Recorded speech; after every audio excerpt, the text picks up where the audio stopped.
Perfect. We're going to call the April 14th, 2025 regular council meeting to order. We'll start off with open mic. We didn't have anybody registered, but did anybody want to speak at our open mic? Okay, looking for approval of the agenda. Councilor Nielsen. I move the council approve the regular council meeting agenda as presented, and I have some questions. Okay. Pardon me. Before we get down to number 6, consent agenda, I'd like to get some clarification on the consent agenda process. And it indicates that the, if I can find it here, that we can pull items from the consent agenda to ask questions, to debate, or for voting. I'm a little confused that a number of items on the consent agenda are embedded in the agenda, which means I don't need to pull them, I'm assuming. No, you have to pull them. If they're approved in the consent agenda, they then get passed over in the regular agenda. But if I don't pull them, so... If you don't pull them, they don't get dealt with through the regular council meeting. But we've got 4 items... Because they've been approved in the consent agenda. So if you want to speak to them, you have to remove or pull them from the consent agenda, and then you need 2/3 council support to pull them from the consent agenda. So if I don't pull them then, and they're reported on, I can't ask any questions? They're not reported on. But they're in the agenda. Yes. So when we get down to item... Go ahead. Through the chair to Councilor Nielsen, the items appear in the agenda kind of in sequence so that the RFD is still made public in that way. So it's just a way of presenting the information so that it's not lost. And then that way, if items are pulled from the consent agenda, they just go to the regular place they would fall within the meeting. So that's why it is like that. You will see in the agenda, items on consent are denoted with in parentheses consent agenda next to them, just to show that those items are approved at that point in the agenda. If I may then, through the chair to Jacqueline. So if I look at street sweeping contracted services under consent agenda, it is also under committee of the whole, which is 9.1. So if it's already under there under 9.1, why would I need to pull it if it's going to be reported on under 9.1? Through the chair to Councilor Nielsen, it won't be. So if you don't pull it, once council committee gets to that point of the agenda, because it's been approved on consent, you just go to the next item automatically. I would like to pull 9.1, or I'd like to pull street sweeping. So when we get to consent agenda, you can. We're looking at the approval of the agenda right now, and then we'll move to a consent agenda, and then you can pull items from there, and then you get 2/3. Sorry, I was just...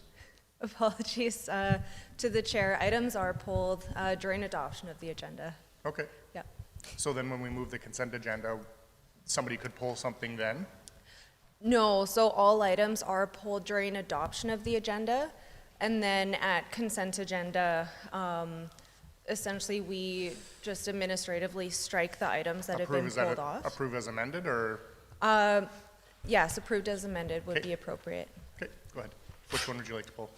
I would like to pull 9.1, sorry, I'd like to pull street sweeping contracted services. I would like to pull Councilor Branco sanction review.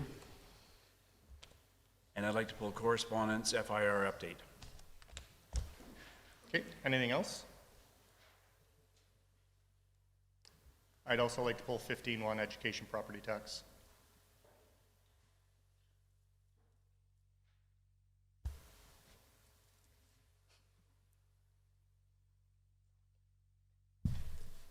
Okay, so individually need 2/3 consent to approve removing street sweeping. Those in favor?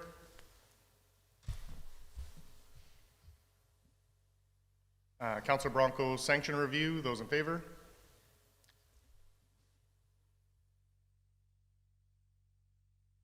Correspondence FIR update. Those in favor? And property tax, or the education property tax. Those in favor? Carried. Thank you. So approving the agenda as amended. Those in favor? Carried. Item 4.1, regular meeting minutes for March 24th, 2025. Yeah, go ahead. I move the council adopt the regular council meeting minutes for March 24, 2025 as presented. Moved by Councilor Nielsen. Any errors or omissions? Those in favor? Carried. Item 6, move to adopt the consent agenda as amended. Somebody make that motion. So moved. Councilor Nielsen, those in favor? Carried. Delegation, we don't have our special guest yet, so we're going to move to 8.2, Wetaskiwin Spray Park Committee.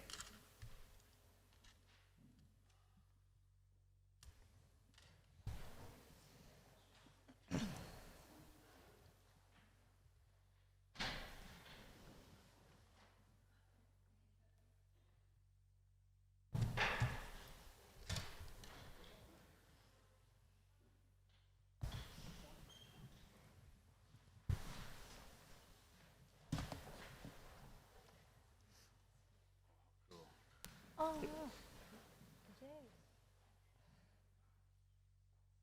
No, turn on your mic, sorry. Good morning, Mayor, Councilors, and City staff. We're happy to come back and offer our spray park updates for our project from the last few months. We do have a slideshow. I don't know if we have that up.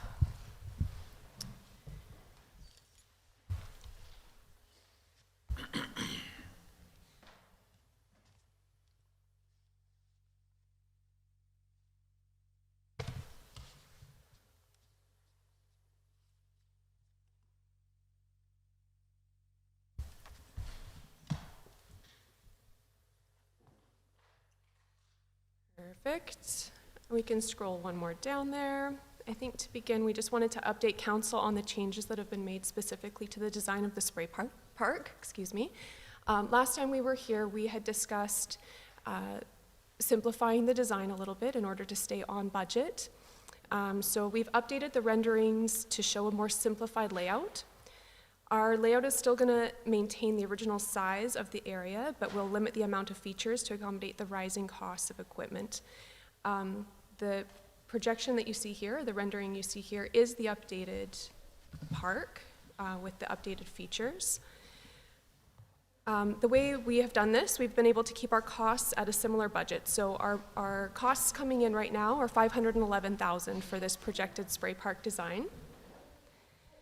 And those costs are strictly limited to the cost of the spray park and features. So it doesn't cover additional features such as landscaping or surrounding area.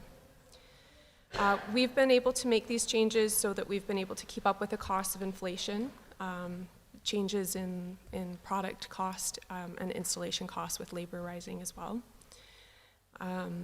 But we are still at a point where we are able to make changes to this design as the order hasn't gone through. So all feedback is still welcome and warranted at this point.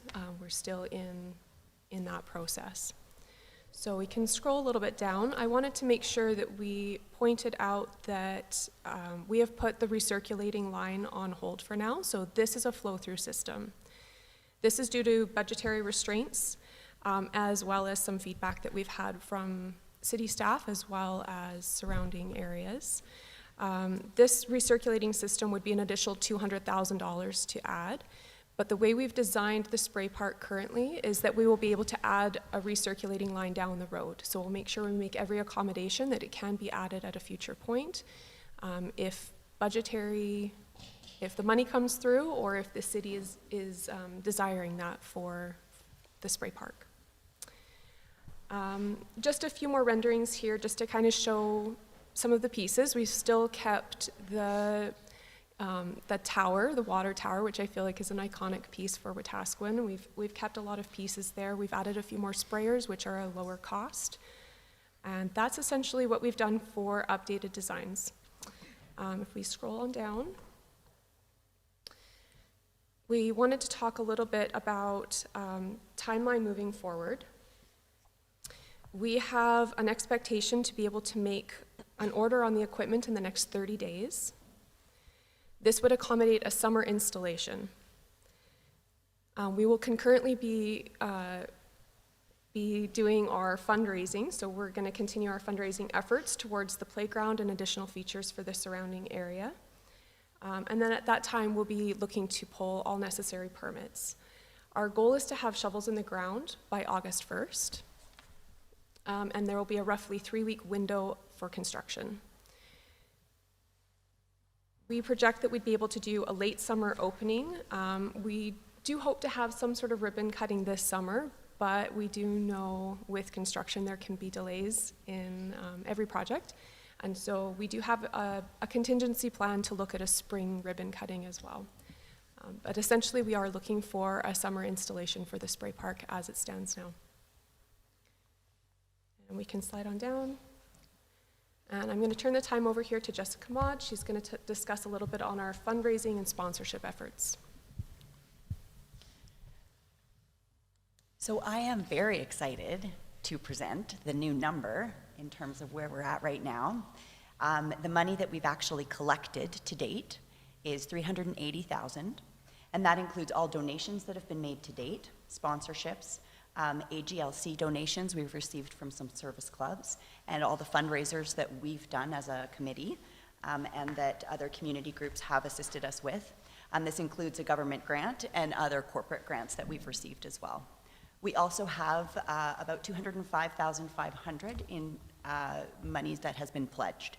So that's, the money that's been pledged is, we have letters of intent from businesses, and we factored in about $1,000 for a gift in kind for landscaping services in that number. There's also a $20,000 grant from Cal Tire for rubber playground surface that is included in that 205 and change. Now, AHS regulations do not allow for a rubber surface on the spray park itself, so that grant would need to be used for pathways or towards the playground, if and when that does occur. But otherwise, our total raised to date is $585,500. So we're very proud of that number, As it and should be. excited to Yeah. present that. Next slide, please. The different funding avenues, we spoke about this during our last update, but we've got grants, and that would include some corporate grants that we've received, and then a new federal grant that we were recently approved for, and we can't really give a lot of details about that right now, but the number is $125,000, so that is very significant for us. In terms of fundraisers, we've had some support from service groups. We did a fundraiser at Edmonton International Raceway last year. Boston Pizza supported us in selling the kids' cards. We did a cookie sale, and Norwood Student Appreciation Week actually did a small fundraiser for us as well, which was great to get the kids excited about that. Our one upcoming event that we wanted everyone to know about, and we'll start pushing soon, is the Wetaskiwin Fire Department will be hosting a pancake breakfast for us on May 25th. So everyone is welcome. In terms of sponsorships, as you're aware, Manluck Industries is our naming sponsor for the park. Spring Dental is sponsoring the water tower feature in the spray park. We have 4 memorial bench sponsorships and 2 picnic tables to date. And at this point, we've capped those numbers simply because we don't want to overcommit in terms of the number of benches in the area and picnic tables and things like that. So it may be that those numbers would go up later, but we just want to be cautious about that and not promise too much and wind up with 15 benches. So we've received a lot of donations, but I do, one that I want to highlight recently that came in was from the Boys and Girls Club of Wetaskiwin, and they made a $10,000 donation to our project. It was really important to them to invest in our community and invest in the project to support low-cost recreation that supports their programming at the club and all the families in our community as well. And they play a vital role in strengthening our community, and we really appreciate their donation and the work they do to support youth in Wetaskiwin, so I wanted to give them a shout out. Next slide, please.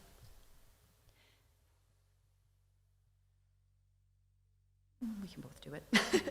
So the next thing that we wanted to raise is we're at a crunch time right now in terms of securing not only the financial, the actual dollar donations, but also there's some in-kind opportunities that will help us to reduce the actual cost of the project.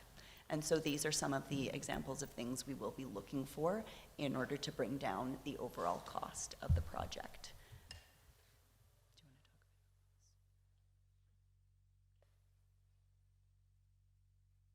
And those are in-kind donations would include both labor and supply.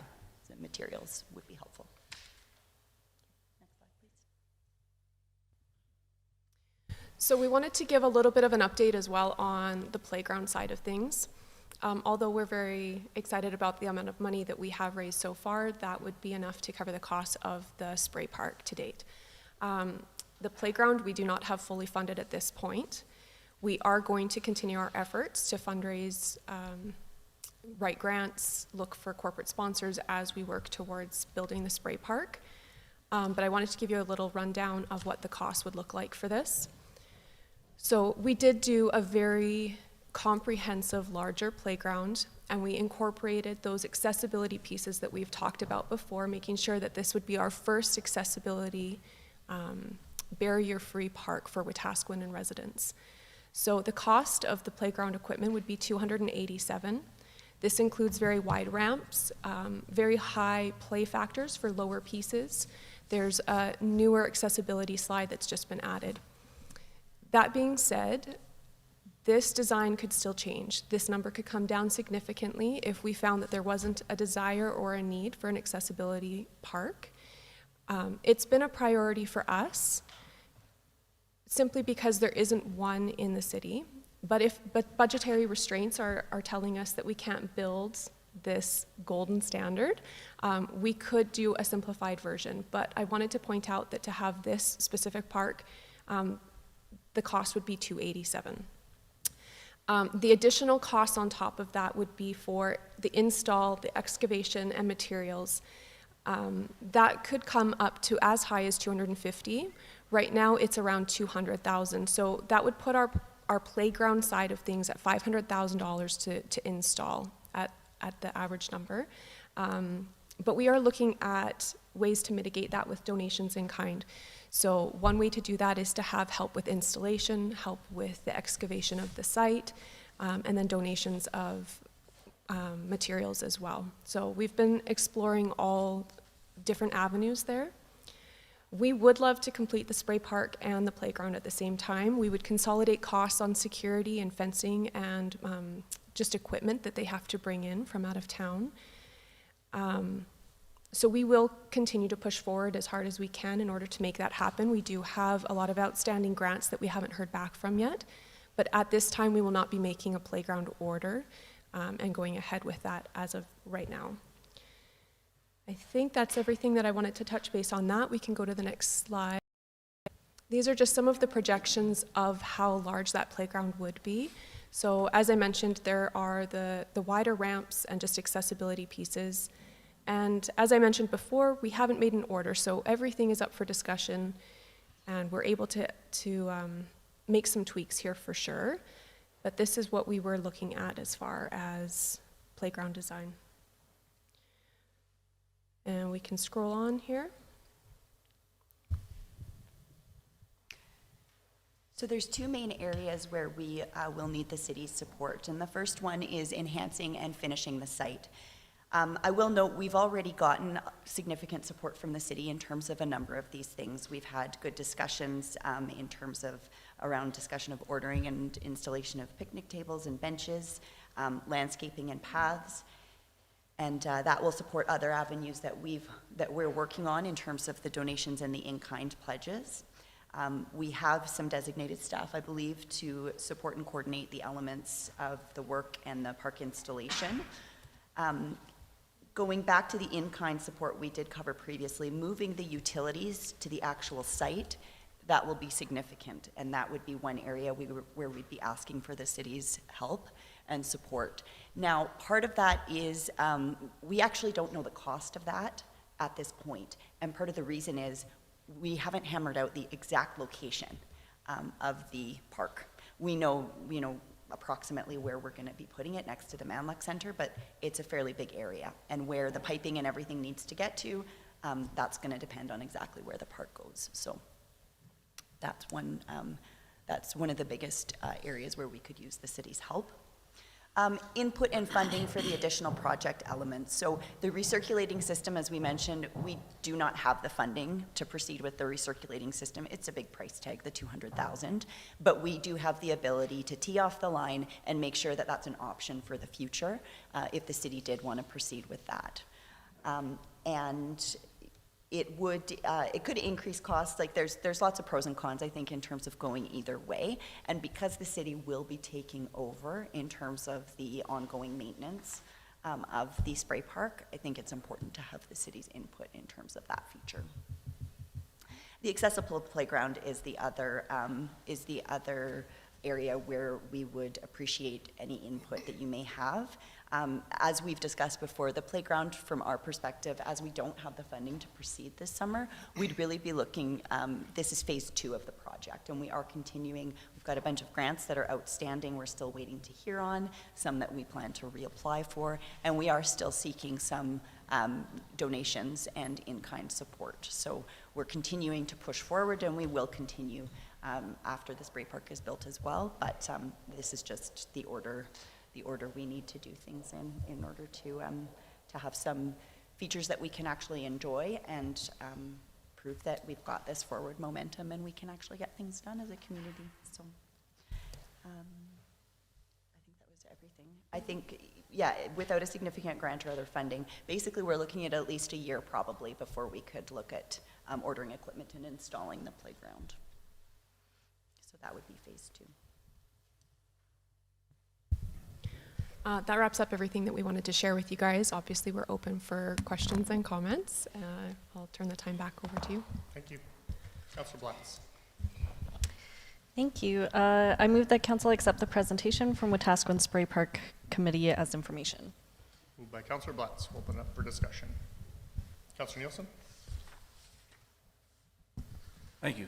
First and foremost, just a huge thank you and a shout out to all your committee members. I don't think this could be an easy task given the economic circumstances we find ourselves in currently. So for the work and the amount of dollars you've raised is remarkable. So kudos to all of your efforts. I do have a number of questions, though. Excellent.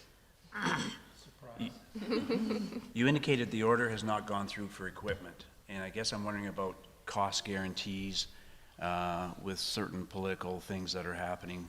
Where are you at with regard to ensuring equipment costs don't go really crazy? Yeah, I've had many discussions with the owner of PlayQuest. He lives in Beaumont. We do order as much local as possible. They don't foresee any tariffs affecting anything immediately. And as far as we know, all of those are locked in prices for this summer. Usually they do have a hold, but since we have preliminarily scheduled in when we want to be doing the build, they are holding costs for us at this point. If that was pushed back to next summer, that would not be the case. Okay, thank you. My next question is, you indicated the recircuit system has been dropped and it can be added at another date. Do you have any idea of the cost increases if it's added later? I would assume there would be cost increase just because the equipment is the majority of the cost of the recirc line. I believe the exact cost is $187 roughly of what it came in at last time. So $200,000 is a rough estimate of what the cost would be, but we would be implementing, so for example, in the housing and what we do for just a backflow valve, curb stops, different technical things that we'd be putting in, we'd make sure that all the technical pieces were there to implement a recirculating line down the road. And so there'd be no concern about having to disrupt what was already put in place to add it? Correct. Thank you.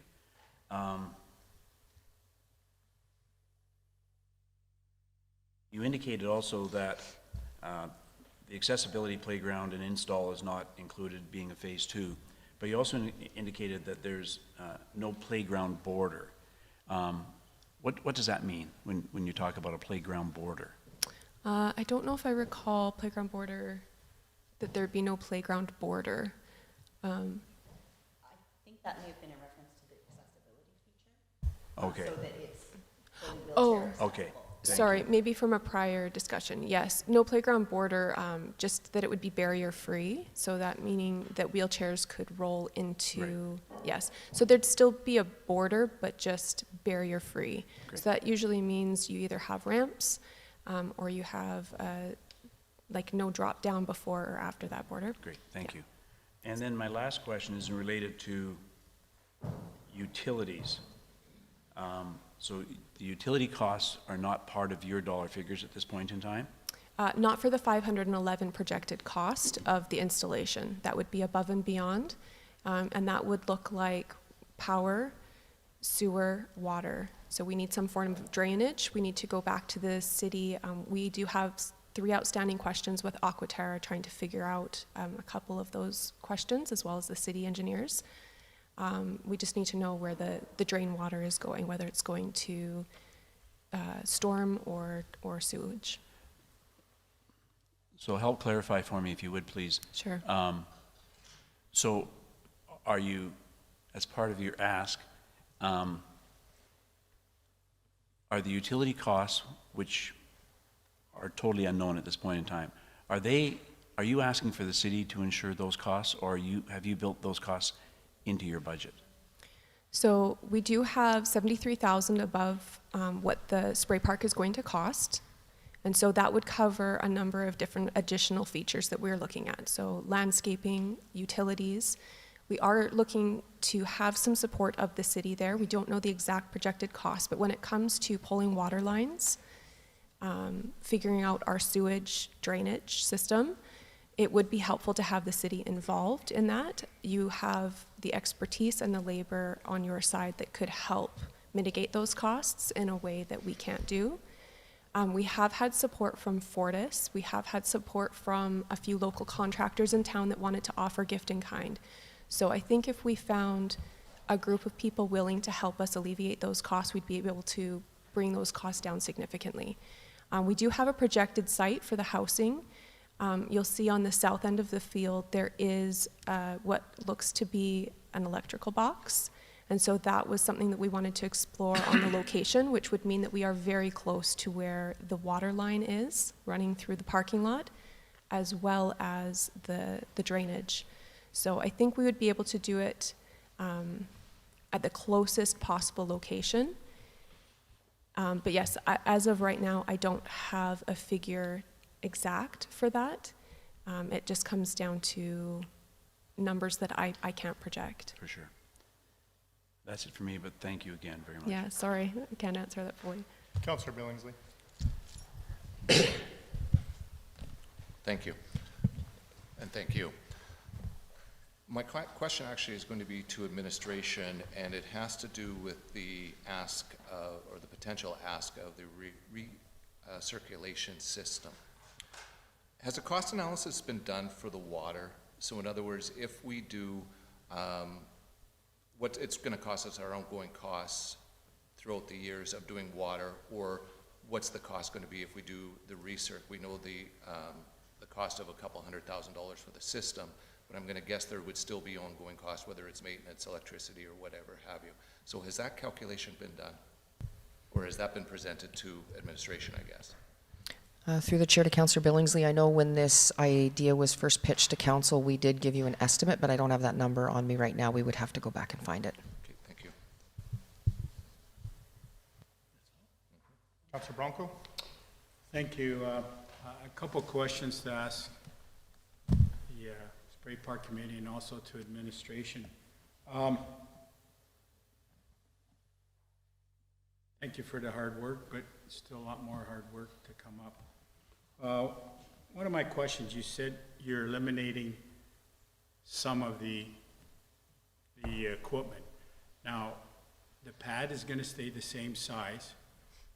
Are you planning to plumb in the extra parts you want in? So down the road, if you do have more fundraising, that you can put in the extra equipment? And My other question to city administration is, we have a lot of design, excavation, bringing in, supply, all the services. Is that part of our budget this year? Is that for next year's budget? And will we, as a council, know the cost to do all this? Because there's a lot of cost, especially like, I think we'd have to break it up in our donation of our engineers, the equipment, because we would have to sub out all the sewer and all the water utilities and maintenance. So I'm wondering, is this part of this year's budget or next year's budget? I can let the committee answer their question first. Sure. So we don't have plans to plumb in for the extra features at this point. One of the reasons we decided to keep the size of the park as is because it will allow for more kids to play at the same time. So it gives a bit more space in between some of the features. Some of the features are designed for younger kids, some are designed for older kids, and so there's just different play areas, and so that's one of the reasons we decided to keep the size around the same. We don't have plans to plumb in. I mean, it was basically redesigned. We didn't just kind of pull out a few different features. There was some redesign that happened, so we don't have plans to plumb in additional. We went with some lower cost features and just made some choices in terms of that. Does that cover it? And if I can just jump in, I don't feel we need to plumb in any more pieces. If you actually look at this and compare it to spray parks in the surrounding communities, we have a very large, very thoroughly thought out spray park. It's a 40 by 80 pad, and I think there's a lot of pieces that would allow for high play value. And I don't think it's necessary to add any additional features in order to make this what we're looking for. I think the current design is something that we've thought out and we feel like is comprehensive to what we're looking for. I think the final thing I'd like to add is any additional fundraising that we do over and above really would be dedicated towards the accessible playground. That's the phase 2. So I think it's kind of about moving on in order to focus on the phase 2 as well. If I may, another question is, are you planning to put this out for tender for the locals, or is it going to go across Alberta to do this? So in regards to the spray park itself, that is something that will be done by a contractor out of Edmonton that is hired through PlayQuest. There isn't anything specific to that that can be done outside by any other trades, just because the nature of what they do, they want to have very specific things so that they can fulfill their warranty. When it comes to the playground side, when it comes to benches, pads, if we're looking at washroom facilities, anything additional, we would like to hire local. So the Edmonton group would just be installing, supplying equipment, or is the site preparation done by locals? Site preparation was guaranteed by the city. You guys were going to do the excavation as determined, I believe, last year. That was roughly estimated to be around $5,000 worth of work, if I remember correctly. And everything to do with the installation of the spray pad itself will be done by this one contractor so that they are able to fulfill their guarantees on warranty. So when it comes to, really it's, the majority of the cost is the equipment, which is coming in, and then the installation, which is very specific to what the work that they do. So I wouldn't hire that out to anyone else. Okay, thank you. Now my question to administration, I see Sue with her hand up. So $5,000 would be site preparation at sewer, water, hookup and everything, or? No, let me correct, sorry. I know that question wasn't directly to me, but that's excavation of the site. So just moving dirt. Okay. And making sure that we're able to go there. Okay. The utilities are above and beyond. Like I said, we have a number of companies locally that would be able to help with that specific feature. But just when it comes to the installation of the equipment of the spray park, that is specific enough that it needs to be a company that deals with that. Thank you. Go ahead, Sue. Thank you. Through the chair to Councilor Branco, to answer your first question, council had already approved the in-kind services of Public Works to help with the site prep. So we don't have, I think, costs on that, and we won't know until it's done, but that was a commitment of the city. And all of the other pieces, I was making notes during the presentation, and I do have estimates on those other pieces if council wants to have discussion about the extra costs associated with site servicing, et cetera. Thank you. Councilor Elliott. Thank you, Mr. Mayor. Through to the committee, I would like to say a very hearty thank you. You are volunteers, and this is amazing what you've done already. So thank you and your committee very much. I was just wondering, regarding oversight, you said that that PlayQuest is going to oversee the installation of the equipment and everything. So do we need somebody from the city as well to be part of this oversight? Or does it PlayQuest do it all themselves? So we will have a general manager from PlayQuest that is dealing with that. And then, yes, we have had open discussions with the city to make sure the city is involved as much as needed. My main concern is just making sure that the city has all the information in order to maintain. So we will do a training session after installation. We'll make sure to keep city staff, Sue, Zanette, and Natasha, fully informed of all the steps. And we have had meetings with the city engineers as well as making sure that we have everybody involved that needs to be. So we'll keep communication lines completely open and see what the city would like to do as far as having somebody directly over that, but that would be a city question, a city staff question. Thank you. I just wonder where you find the time to do all of this, that's all. But I certainly appreciate all that you put into this. Thank you. Thank you, Mr. Mayor. Thank you. Councilor Blatz. Thank you. Yeah, I wanted to echo the comments that Councillor Elliott just spoke to. I've been watching your social media posts, and every time you post a new one about more funding that you got, it seems like it really ramped up really quickly too. So just seeing the amount of community involvement, like even the fundraising process is a community event. And so seeing how much you're bringing the community together for different fundraising events and how many different businesses are getting involved and other community groups, it's really heartwarming to see. I think for the longest time we've heard how much the community wants a spray park, and now it's actually happening. And the great work that you guys are doing does not go unnoticed. It's really hard to fundraise the amount of money that you guys are right now, and it's incredible work that you're doing and a really good testament to how much you love our community. So thank you. Thank you. Councilor Branco. Thank you, Mr. Mayor, and two questions, one again to administration and one to you. What is the operational time when this is up? Where are we looking at May still cold, we can't put water because we always, long weekend, we always get snow or rain. How many months do you see in a year of operation when this is completed?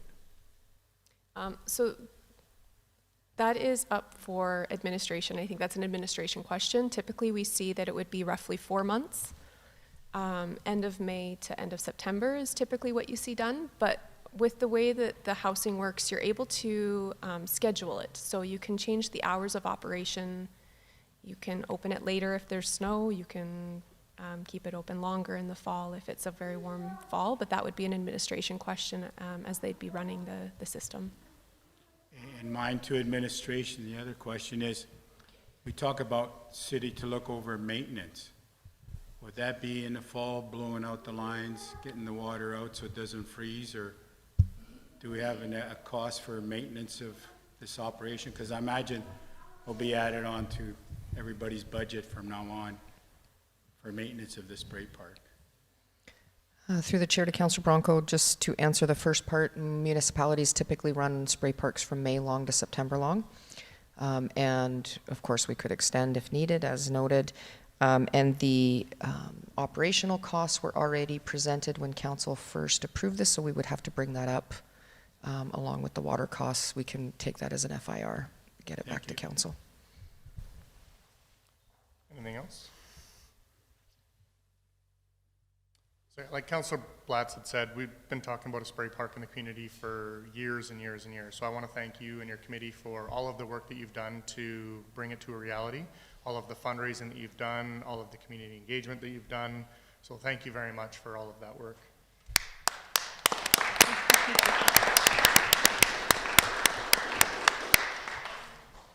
It worked out well that the class that was supposed to go before you got to hear all of the work that goes into what's happening for a spray park, for what they're going to be playing with for the next few years. They might not appreciate this time they have to sit still for right now, but they'll be able to appreciate it once the park is in place. So I think it's pretty neat that they got a chance to do that. So one of the comments you made, Chelsea, was about the recirc, that you had talked with the city or other parks, and it was not recommended to have a recirc, or it was just that wasn't the biggest priority? Not that it wasn't recommended. I know some of the city, well, I won't speak to anyone else's opinion. I will say Ponoka had a recirculating line and they use their flow-through system more. There is maintenance costs associated with it as well as chemical costs. Going back to some of the operational questions, it's not necessarily a strict cost savings to go with a recirc line on a general monthly basis because there are chemical costs as well as staffing costs. So the cost per month is actually fairly even. And then the recirculating line has a higher capital cost, obviously, so it will only last 15 plus years. And just some of the feedback we got was that it would be more staffing, more I guess just more of a ongoing issue possibly. More equipment to maintain. Yep, definitely more maintenance on the equipment. The only question I have with the flow through that we haven't heard back from is what would that look like on operating it during water restrictions? And I think that's the major thing that would change my mind on whether we went with a flow through or recirc, in my opinion. That's what I proposed to the city, is looking at that question, figuring out what would be the best avenue. So if we included the construction of the playground, say you had the funding for the playground, you're looking at construction start about August and it lasting 3 or 4 weeks. Would that construction time be the same if we were doing the playground at the same time, or would that add to construction time? It would probably add a little bit to construction time, but we would be able to implement construction of the playground probably sooner than we could with the spray park, just because it's not as specialized. We'd be able to have contractors here locally that would help implement that as well. So I do believe we'd be able to get both done before the end of the summer if we had funding in place. And is there a reason why we're waiting until August to start this? Is it more funding, or could this project be started sooner? I wanted to come to council before putting in the official order. The order can take anywhere from 8 to 12 weeks to get through, and we do have some specialized custom pieces that are going to be done. So once we put the order in, we'll know the official day it will come back, but we had to put almost a placeholder in of when we thought construction could start, and so that's when we have shouldered it back to PlayQuest of saying roughly an August 1st. If they have an opening sooner and the equipment is in, we could start sooner. And you have $585,500 raised to date. Do you have a total cost with the playground, like everything done start to finish, without the recirc? Our goal at the beginning was always 1.1 million. I think that was an all-in cost. 1.3 was with the recirc line, I believe. I don't have those numbers right in front of me, but we do have the option, like I said, of still changing the design to make sure that we're fitting within the budget. I think if we were at around $1 million for the project, we'd be able to complete it in a very thorough and comprehensive way. But like I said, we have a lot of room to wiggle with that, whether we're getting gift in kind, whether we're looking for changes in design. So that's the rough number I would offer today. Fantastic. Anything else? Motion is to accept as information. Those in favor? Carried. Again, thank you very much for all of your work. Thank you very much.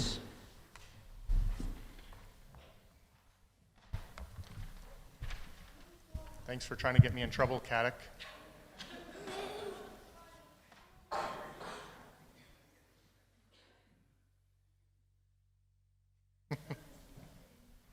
Okay, we're going to go back to 8.1, Citizen of the Month, March 2025.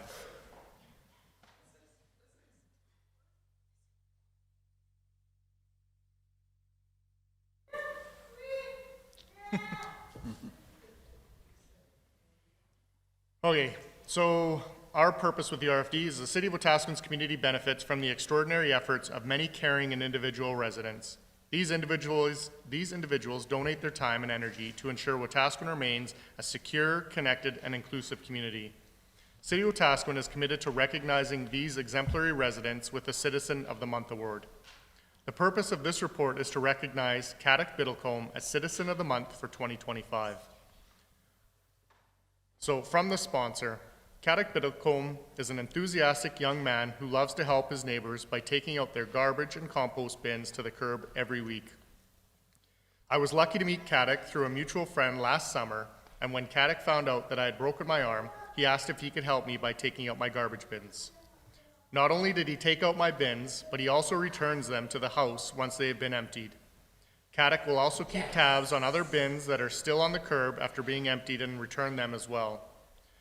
I got to know Caddick and his friendly disposition over some of the coldest weeks of winter, and he never complained or missed a week.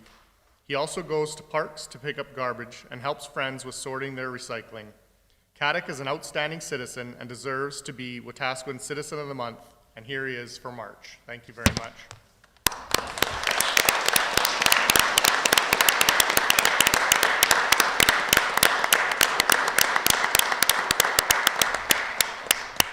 Caddick, do you want to come up here, please?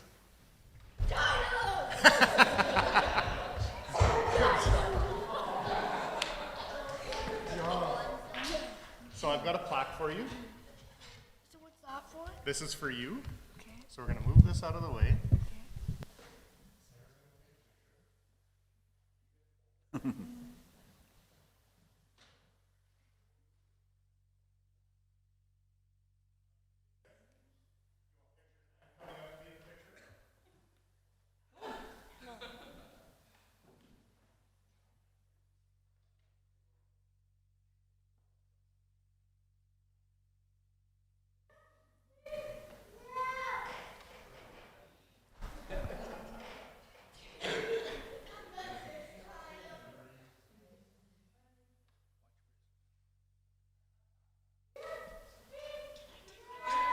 Oh, Tyler, one more, please.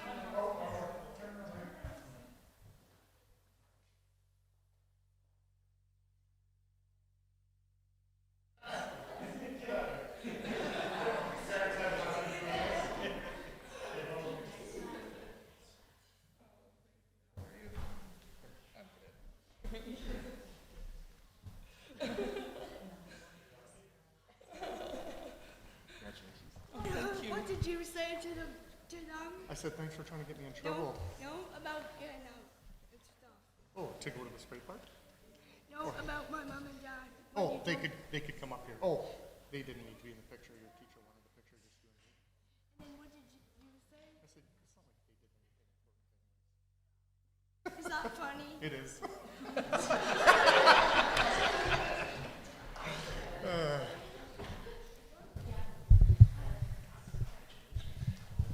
And I want to thank all of Caddick's classmates that came here to celebrate with him too. Thank you very much for coming. Yeah, the class was amazing. You coming up here too?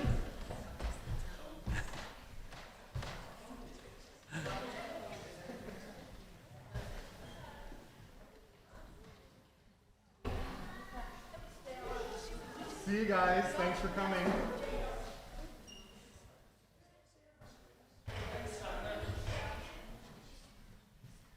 Yeah.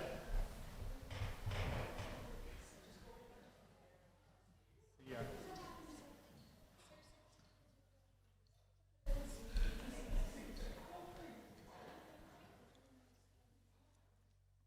Bye, Mike.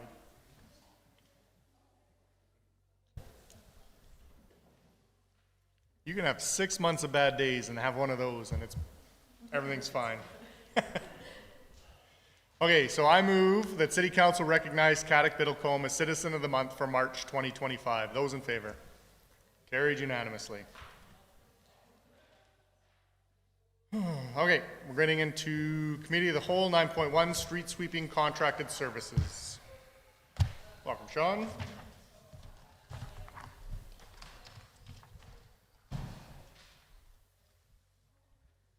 Sure how I follow that one. Good morning, Council, Mr. Mayor. The purpose of this report is to provide Council with costs associated with street sweeping, and this is in response to questions from Mayor Gandam. So as Council is aware, we struggled the past couple seasons with operational and maintenance issues with the city street sweeper. Beyond that, it's kind of proven to be inadequate for the type of debris that we have on the roads. Yeah. Sorry. So, if we were to contract street sweeping again, like we did in 2023, it will enable the completion of sweeping operations more efficiently than the current capabilities. Public Works operators will continue to focus on sweeping main roads and providing ad hoc services for parade routes, special event routes, parking lots, spill cleanups, and boulevard sweeping. And then I just have some of the costs associated both internally and contracted. The cost itself isn't significantly different, however, the amount of time it takes to complete the process is. Contracting out takes roughly 160 to 200 hours per season, and it takes us over 600 hours to complete it ourselves. If there's any questions, I'd be happy to answer.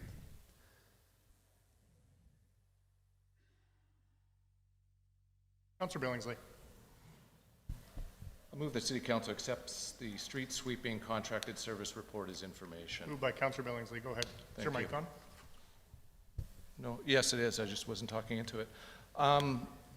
Through the chair to Sean, on the first page, it talks about the resource required 1 to 2 full-time equivalent sweepers, water truck and pre-soak, estimated cost of $100,000.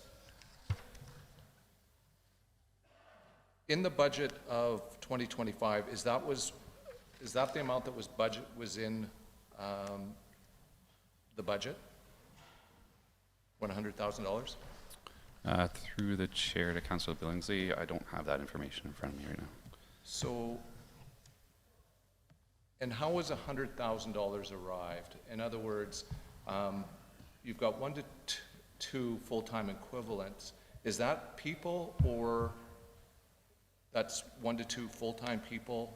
Yeah, through the chair, that's 2 people and the equipment usage, as well as water. And how much time then is used? I'm trying to understand how you got to $100,000. So the amount of time, 640 hours multiplied by the staff time, their labor hours, as well as the equipment charge-out rates and water charge-out rates. So how is it the city employees is 600 hours, yet a contractor is maximum 200 hours? Just the difference between the equipment. The mechanical sweepers are much more efficient than the vac sweeper that we use. So do you have a breakdown of how you arrived at the $100,000? Like, do you have exactly what was budgeted for these things? I don't have it with me, but I can provide it to you. Yeah. Thank you. Councillor Nielsen. Thank you. Through the chair to Sean, I guess I'm trying to put some pieces together here.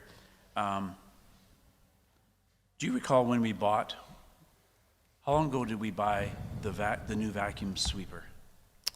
Through the chair to Councilor Nielsen, it was before my time. I believe it was 2020. So it's 4 or 5 years old. And so were any of the maintenance costs of 2023 or 2024 covered under warranty? Through the chair, I would have to ask Fleet about that. I'm not sure. Okay, and would you be aware of what we put into maintenance costs in 2023 and 24? So specific to the sweeper? Yes. No, I'd have to Thank ask you. Fleet again. And you indicated that that the vacuum sweeper can't match the mechanical sweeper.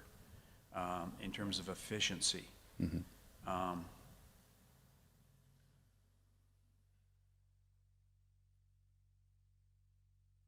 No, it's not a fair question, sorry.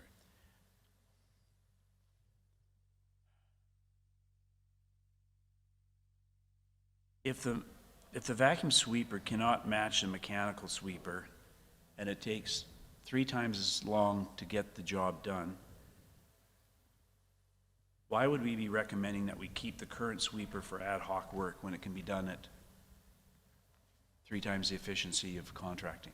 Like, why would we hang on to it? Through the chair, I would love to get rid of it. It's just the equipment that we have, and these mechanical sweepers are costly items as well. So you'd like to get rid of it? Preferably. Because the report we have here indicates that we'll keep it for ad hoc work. Well, if council so chose to get rid of the one, we would need a mechanical sweeper to replace it. We would just continue to get by with the equipment that we have. And it's not technically 3 times the time because it's based on 2 sweepers coming in and doing it versus the one that we have. So a third of the time. Anyway.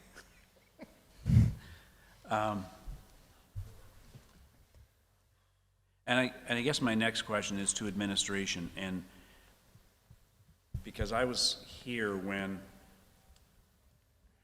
recommendation came to purchase the vacuum sweeper, and if I recall correctly, we were informed that it would be more effective than a mechanical sweeper. So am I missing something there, Sue? Through the chair to Councillor Nielsen, I don't believe it was going to be more effective. It was going to be more useful. They were planning to use it for signs because of the hydrovac capabilities.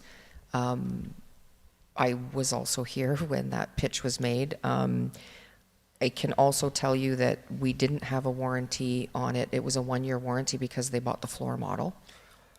So in 23 and 24, we would have been responsible for all those costs.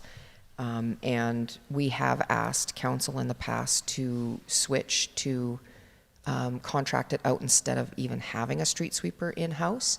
And it was denied, but we do plan to bring that forward again once the fleet report is approved by council and in a future budget. So you were not mistaken. The piece of equipment, I don't believe, can do everything that we were told it could. Yeah. And at that time, was there not a recommendation that we keep the old, didn't we have an old vacuum truck at the same time, and we retained that as well? The vac truck is owned by utilities, and we still do have it, although that is still a discussion that we're having with Peace Hills, because if we're not doing our own digs, I don't see why we need it.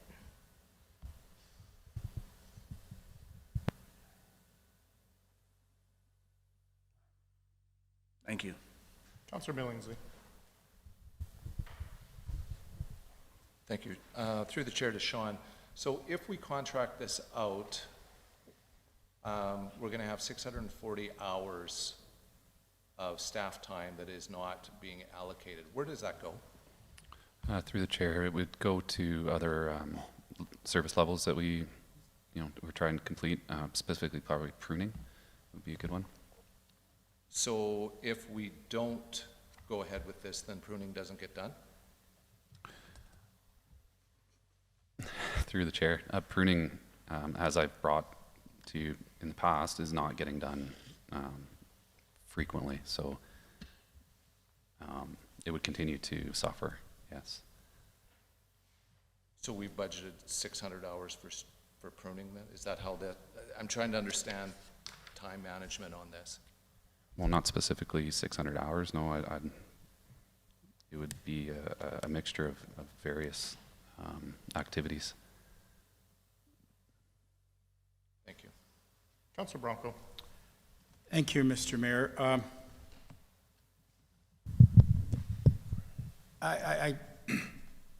What I'm confused is here we have a contractor with 2 sweepers that can do it the 200 hours versus. Are their sweepers faster than us? Because every time I see the contractor and ours, it's the same speed to do the road cleaning. So why wouldn't ours do it in the same time? Our cost of labor is cheaper than a contractor. I just find that 2 sweepers can do it in 200 hours, the whole, what we have, or 1 sweeper 200 per hour, and ours can't. It does the same speed when it's cleaning. It's one ain't faster than the other. Whether we have a crappy sweeper or not, or do we have experienced operators, but I follow them behind, and the speed of the independent contractor and our contractor is the same. So why would it take us longer to do the job? Through the chair, the difference between the 2 sweepers is significantly, the mechanical one is significantly faster than the one we use. I understand Yeah. that, but when they're sweeping, the speed is the same. One, because ours is older, is not doing like a little rabbit, and then the other one doing the turtle. They're all at the same speed. I'm sorry, I'm not really following. Sean, I can step in through the chair to Councilor Branco. The contracted sweepers actually were moving so fast, even when they were sweeping, that we were getting complaints. So they do move significantly faster than our machine, even while sweeping. And part of the problem that we have with our machine is that it doesn't pick up very well. And so the street sweeper, where the contractor can go through twice on the same road, ours would go 5 or 6 times to try and get up that debris. Okay, so one of my questions, that I guess that has to come up to council, is what is the cost? We're probably going to come to us, what would the cost of buying a new sweeper? Because if we're going to spend this every year, after 3 years, we bought a new sweeper. We did bring the cost-benefit analysis back the last time we asked for it, and we will be bringing it back the next time we ask for it to be contracted out as well. Thank you. Anything further? Just remind council that if they have questions that require some information or numbers, that they ask that beforehand so that we've got that information for the meeting.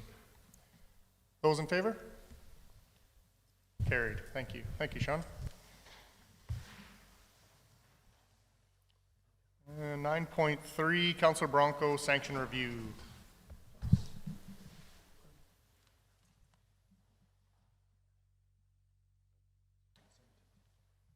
Councilor Nielsen, you asked to have this pulled? Yes. We don't have 9.2 first? No, that was on the consent agenda that wasn't pulled. Oh, okay.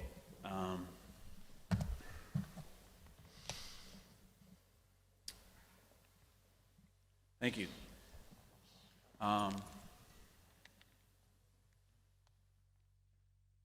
Some months ago, Council imposed a number of sanctions on Councilor Branco.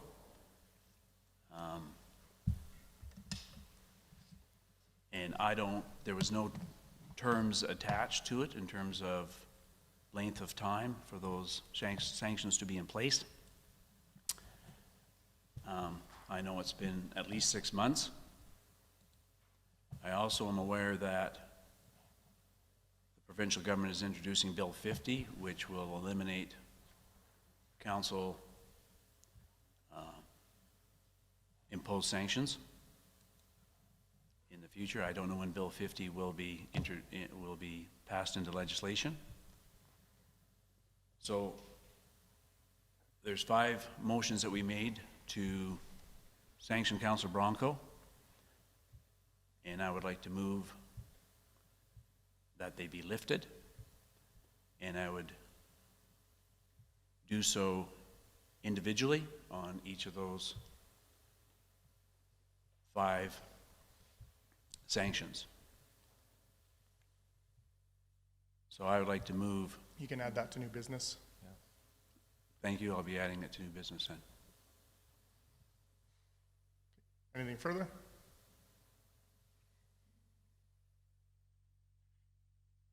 So just a motion to accept this as information. The report is information. So moved. Moved by Councilor Nielsen. Any further discussion? Those in favor? Carried. Thank you.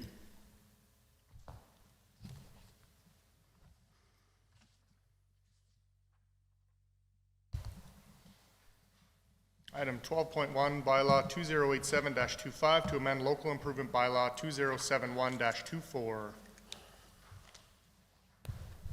Good morning, Council.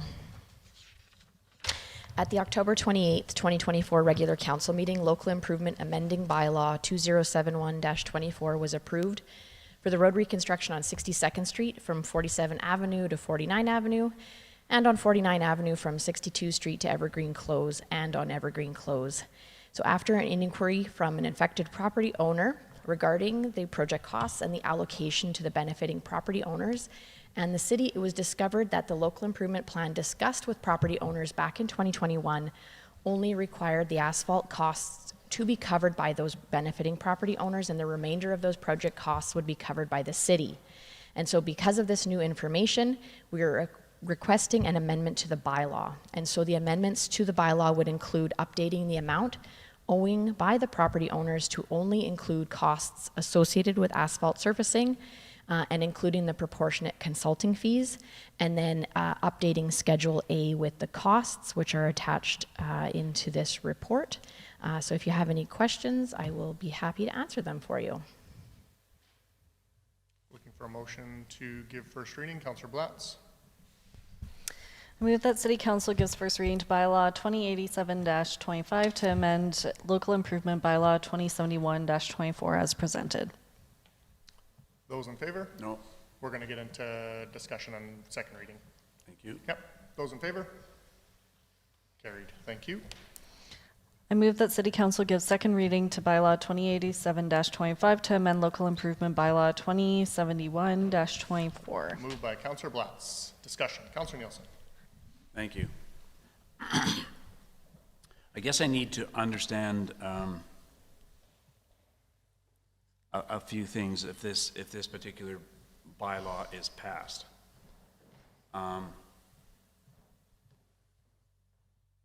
When I looked at this and reviewed it, I wondered if we weren't making some incorrect assumptions here.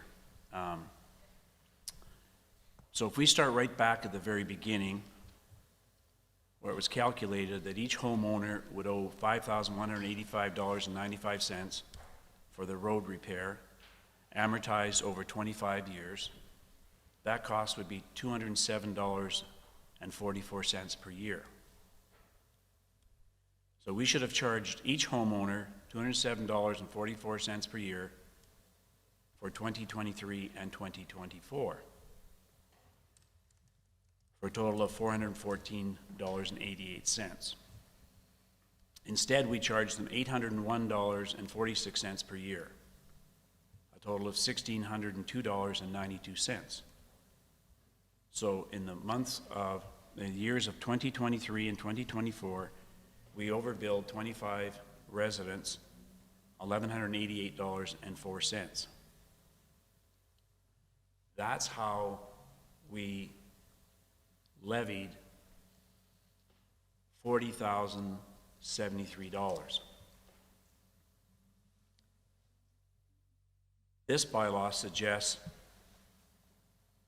that we charge them $155.61 per year for the remaining 23 years. That calculation is based on the fact that we overcharged them for the first 2 years, $1,188.04. So the fact that this bylaw is saying that they should be paying $155.61 is based on an assumption that we are going to keep their overpayment and what they have left to pay. But if we do any kind of refund back to them for the overpayment, then we'd have to adjust every individual homeowner's monthly bill.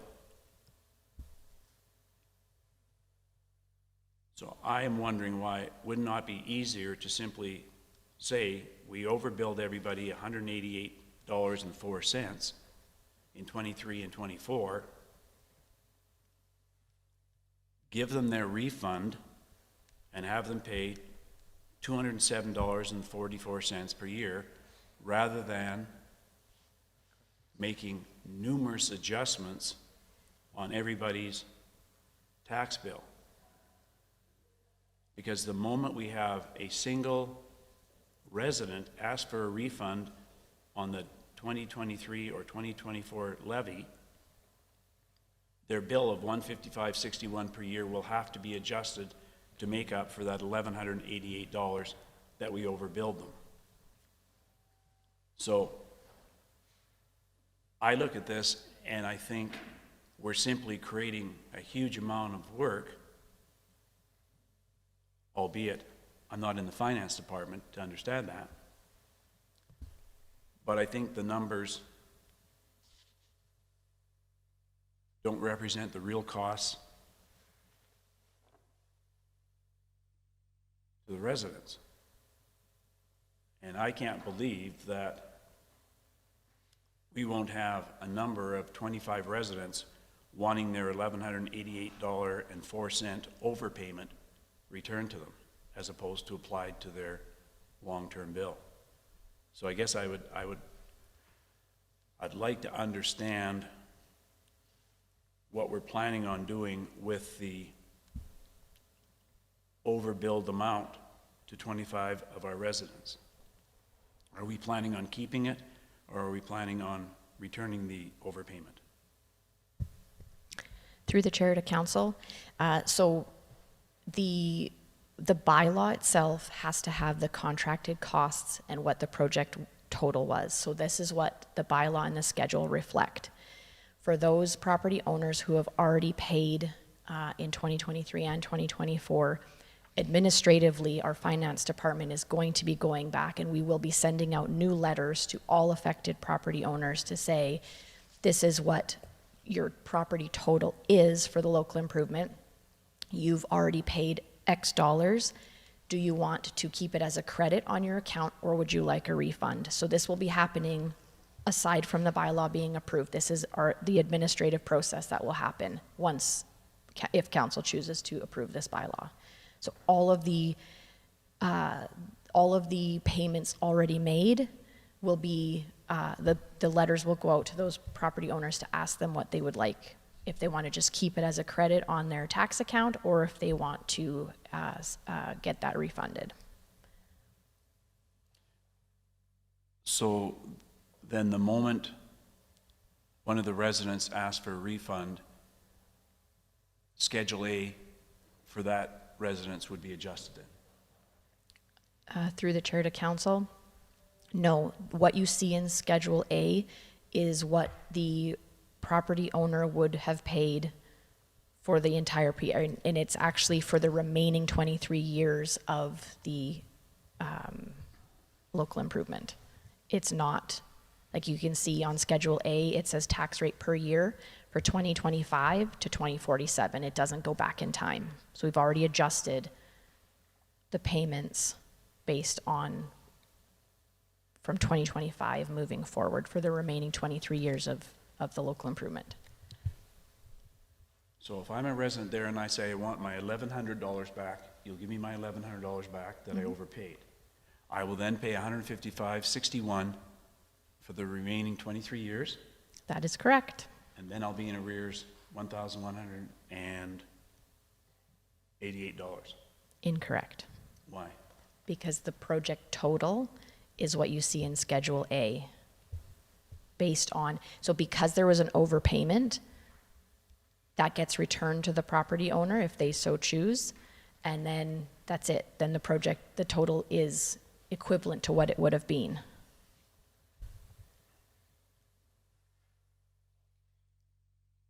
I would like to see that calculated for me. I'm sorry.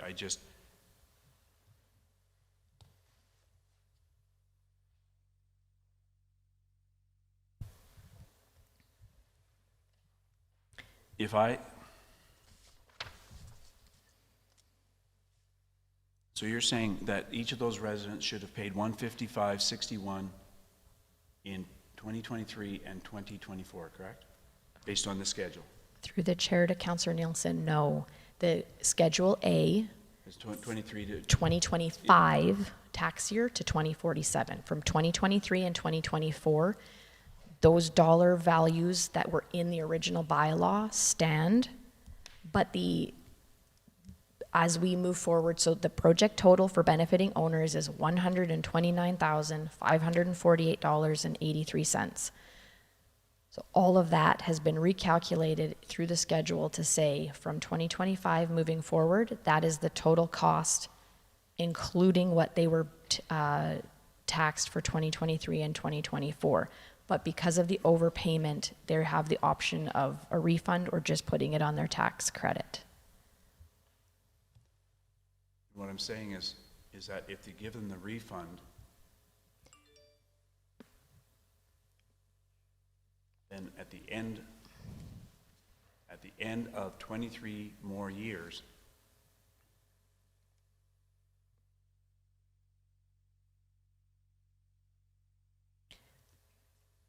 Through the chair to council. So just to be clear here, so what the original bylaw stated, we have redone the calculation to moving forward. So they are not going to be refunded to the $155.61. They're going to be refunded to the $590.30, which was approved in the last amending bylaw.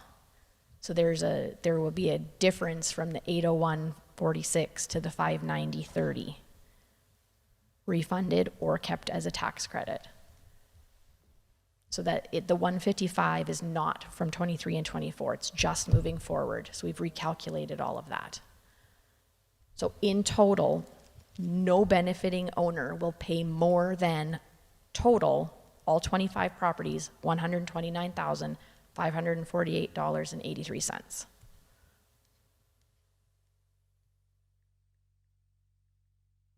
I'll stand down while I do more math. Okay, Councilor Billingsley.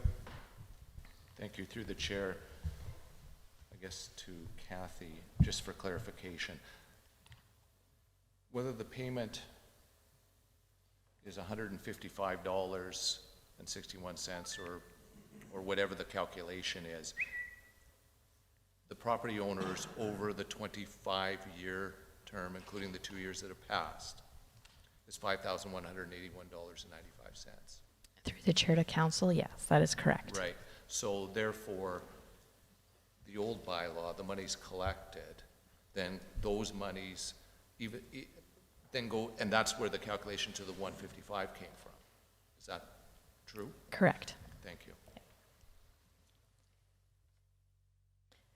Mr. Chair, may I add, I forgot to mention while I was doing my report, there was a typo in the bylaw on point number 1, where it says that section 1 of bylaw number 2071-24 is amended by replacing the sum of $379,496.59 with $122,881.33, and that should actually be the $129,548.83.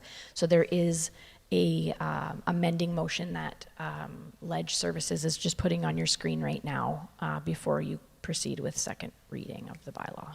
Okay. Councilor Billingsley. Before we get there, through the chair to administration, do you need direction from council as far as the potential refunds to property owners? Through the chair to council. Because it's an administrative process, there's no motion required by council. Thank you. And residents have the option of a refund or just having it as a tax credit. That's correct. Thank you. Councilor Nielsen. Through the chair to Kathy. Help me with my math. So you're saying if there's a refund given, it will be refunded back to $590. Is that correct? Through the chair to council, that is correct, yes. So hypothetically, we will have billed them $590 in 2023 and $590 in 2024, correct? Yes. For a total of $1180. Yes. Okay. And if I take 155.61 for the next 23 years,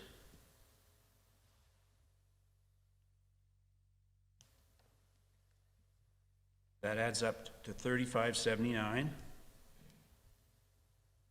If I add up 35.79 and 11.80, That comes to 4,759, and their bill should be 5,185. Is that correct? Through the chair to council, so yes, so what is in Schedule A, so that is the cost for the lifetime of the project, so that over that period of time, yes. So it's, the total cost is that 5181.95. And all I'm saying, I can't get my math to add up to 5,185. Okay.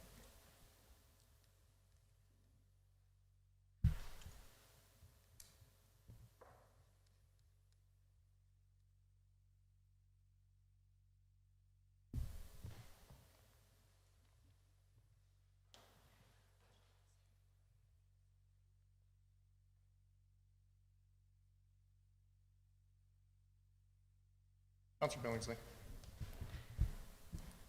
Through the chair to Kathy, just for clarification, the total project was $5,182. Divide that by 25 years, ends up being $207, round numbers. But the new Schedule A shows 155. So the difference between what is going to be collected over the next 23 years and the first 2 years of the bylaw, so the residents won't be paying based on the 207 every year. They'll be paying on the 155.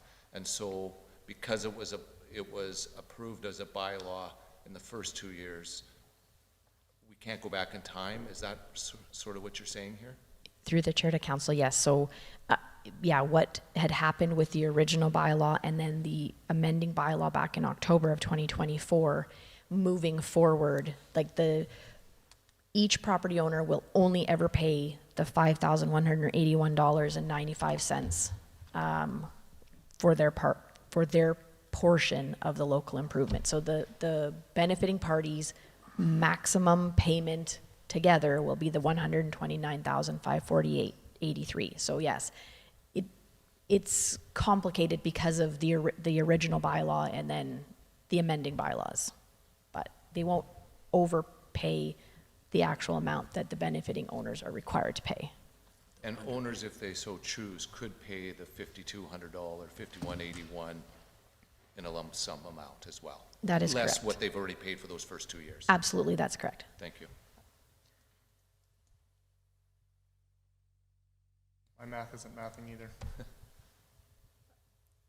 So,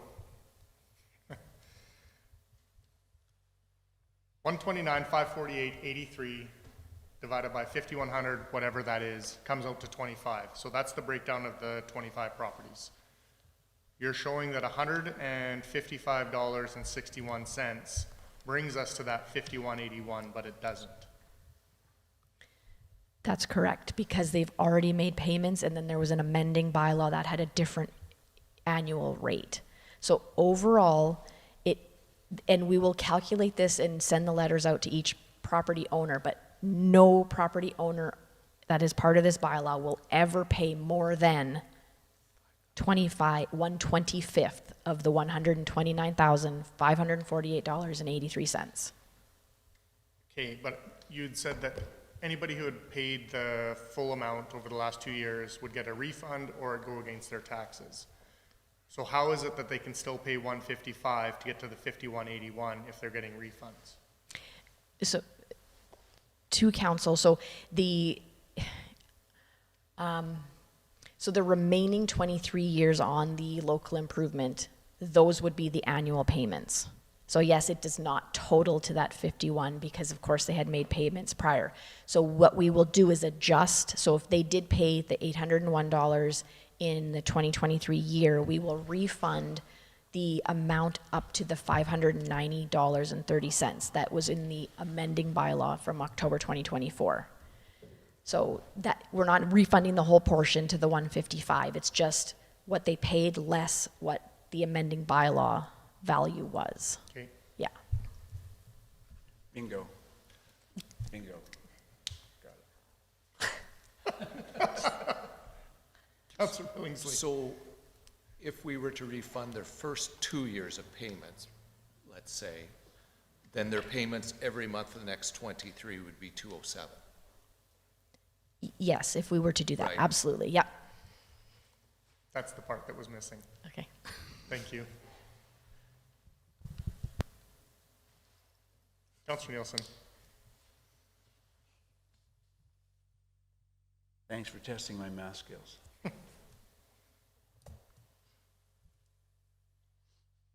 My other question, I guess, and it's a question about going forward. This particular project was not debentured. We did not go and borrow money, correct? Through the chair to council, there was no debenture on this project, correct? So, had we debentured it, there would have been interest drawn or charged on the amount of the debenture. That is correct, and that is where that original 801 and change came from, was based on a debenture with an interest rate added on, yeah. So, if we don't go to a bank to take out a debenture and we become the bank, why are we not charging interest on that? Through the chair to council, we do if you don't pay your taxes on time. We would then charge interest. We did fund this project through a grant, so the city wasn't necessarily the bank at that moment. It would have been through a provincial grant.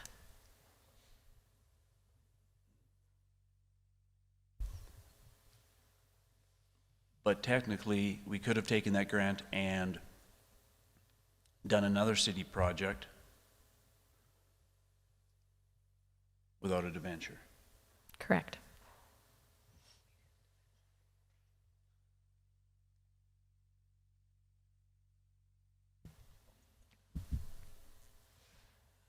And then how does the fact that it comes from a grant doesn't make us the lending institution?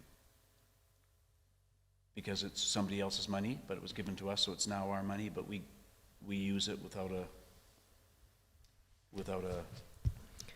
interest rate?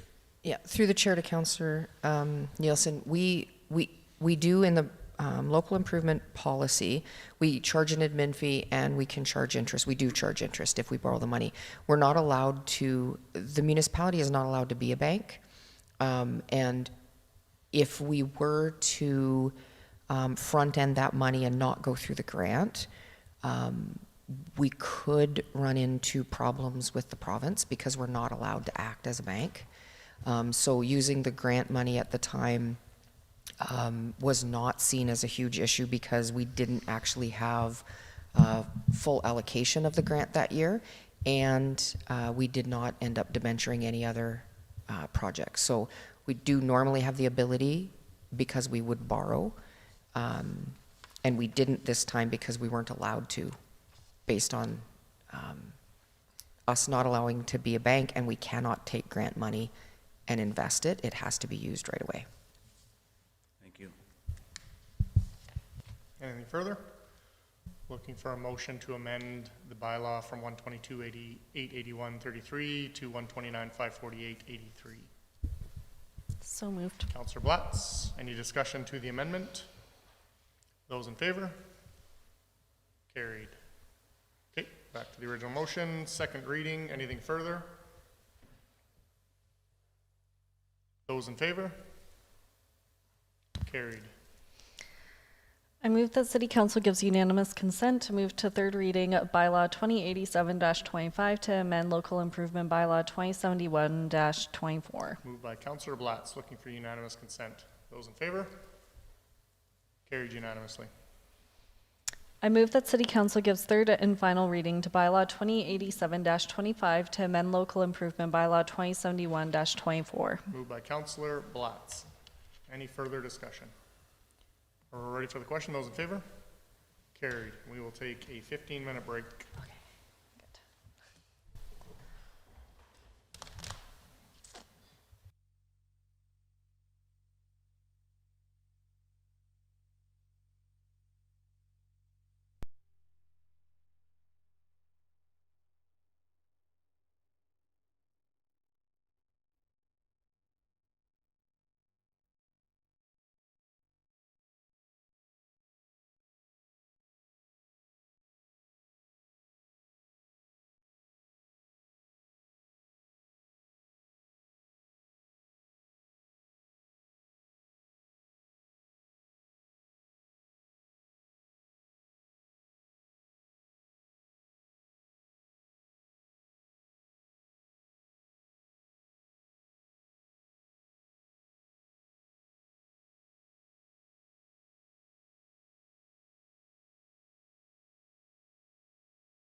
Welcome back. We're going to get into 12.2, fees and charges bylaw amendments, Schedule K and L.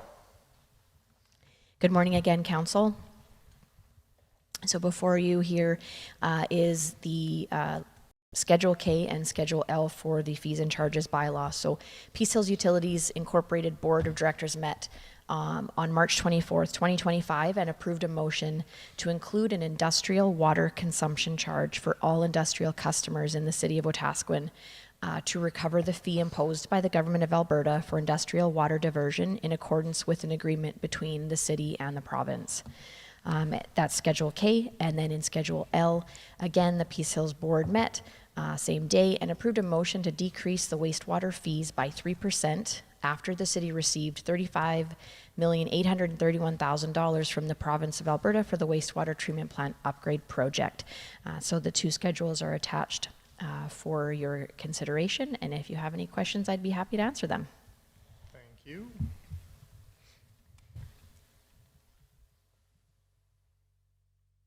Councilor Nielsen. Thank you. I move the City Council gives first reading to Bylaw 2088-25 to amend fees and charges Bylaw 2073-24 Schedules K and L as presented. Moved by Councilor Nielsen. Those in favor? Carried. I move the City Council gives second reading to Bylaw 2088-25 to amend fees and fees and charges Bylaw 2073-24 Schedules K and L. Moved by Councilor Nielsen. Any discussion? Councilor Blatz. Thank you. Through the chair, I just have a kind of a weird hypothetical question, but since the Board of Directors met and approved a motion to decrease the water or the wastewater fees by 3%, what would happen if council decided that they didn't want that and they wanted higher or lower? Go ahead, Sue. Through the chair, through the chair to Councilor Blatz. The bylaw is written that if council wants to amend the rates different than what the board reflects, then council would cover that through potential reserves unless they could get the board to agree to incorporate those additional reductions as part of their budget. All right. Reserves or a lower amount on the return on investment. Correct. Yeah. Yeah. Awesome. Thank you. I would like to make an amendment. So council and administration have worked extremely hard to get additional funding for the wastewater treatment facility. Initially, we received $12.9 million. We advocated, wouldn't take no for an answer, got an additional $4 million, and then tried one more time with Treasury and got an additional $17.6 million, which can then be placed into a savings account where we are earning interest on that. I think that through all of that, and recognizing that the rates that were set do reflect the ability to use some of that interest on the costs associated. It was my first meeting as a Peace Hills Utility Board member, and I posed the same question that Councilor Blatz did: what happens if we lowered it further? So our initial reduction was 5%. We didn't do the 2% increase that we should have or could have for inflation, and this additional 3% would put us at a 10% decrease with the utilities. I would like to propose an additional 6%, so that would change the fees and bylaws to a 9% decrease for the rate effective May 1st, 2025. So that is my amendment, and I will open it up for discussion. Councilor Billingsley. Thank you. Through the chair to administration, your last comment was then, because it is different than what PHU had proposed, or passed, I guess, this money would come out of where?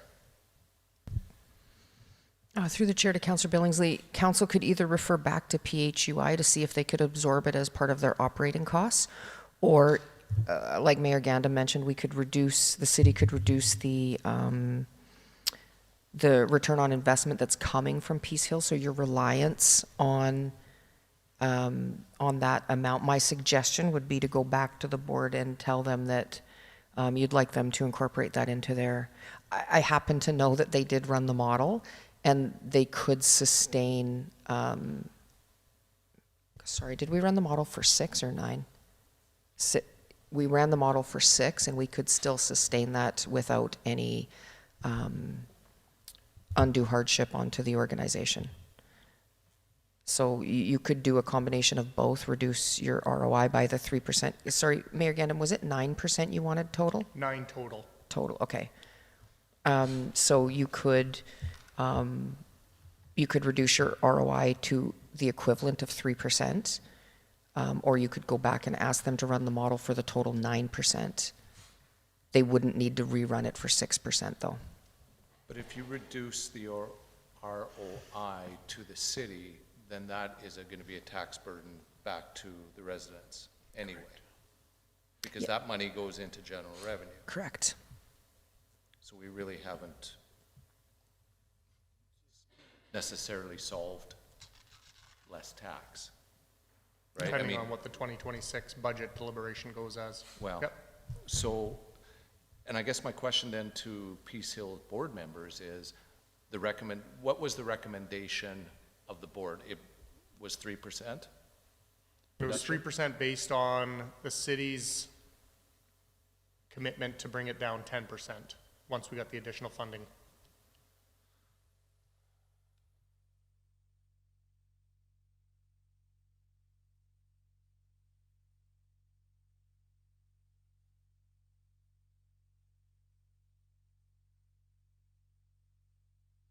Any further? good. No? Okay. Councilor Nielsen. Thank you. Well, I will speak against any increase over the 3%.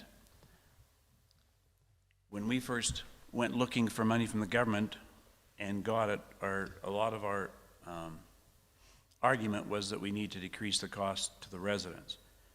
And we made a commitment to decrease the cost to the residents by 10%. We made it a decrease of 5%. We did not implement a 2%, and now we're proposing a 3%, which would get us to the 10% commitment we made to the government. What we need to understand is that, in my opinion, that the wastewater revenue of $3.9 million contributes to the total operating costs. It also contributes to money going into reserves. For every 1% decrease on our wastewater bill, we are decreasing the amount of money going into our reserves by $40,000. By making an increase of 9%, that's $360,000 less going into reserves. Currently, we have about $2 million in reserves, and I believe an equity share of $1 million, about $3 million for capital projects. We have a list from Aquaterra that exceeds the amount of money we have in reserves. The capital projects are for 2024. If we use all of our reserves to address capital projects, our reserves are zero. At the same time, we're talking about decreasing the water rates, means we're putting less into reserves, which means it will take us 4 or 5 years to collect enough money in reserves for the next $4 million project. And I know when I got on council 100 years ago, one of the very big concerns we had is that the previous city council did not put enough money in reserves to deal with infrastructure. And I believe that if we move to 9% at this point in time, we're doing exactly the same thing to Peace Hills Utilities that we complained about previous councils not putting money into reserves for city capital projects. I'd like to also mention that it's projected that next year, Peace Hills is looking at a 2 or 3% increase to the water rates, and potentially at a time, based on our fiscal environment, I guess, provincially, nationally, globally, I would like to hang on to the money right now, and if we are looking at giving increased decreases, we might well present our residents with a better picture for a non-increase next year as opposed to a big increase this year that we're just going to take back from a year from now. I will be voting against this motion, this amendment.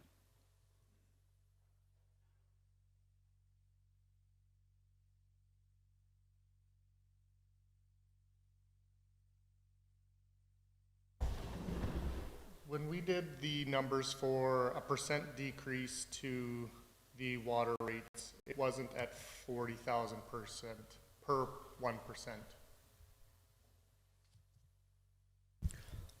Through the chair to council, I don't know where the math came from. I know we've had a bunch of different numbers run around for 1% per, but I'd have to go back and look at the rate model that Graham ran for us to see what that is.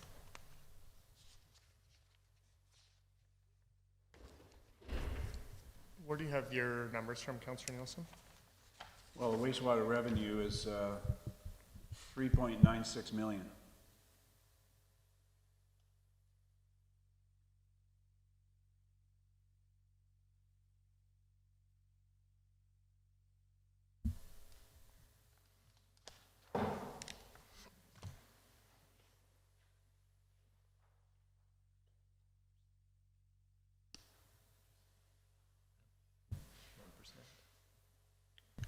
Through the chair to council, yeah, that he's looking at the wastewater because we're specifically talking wastewater. I was thinking globally, like we bring in water, wastewater, all the fees.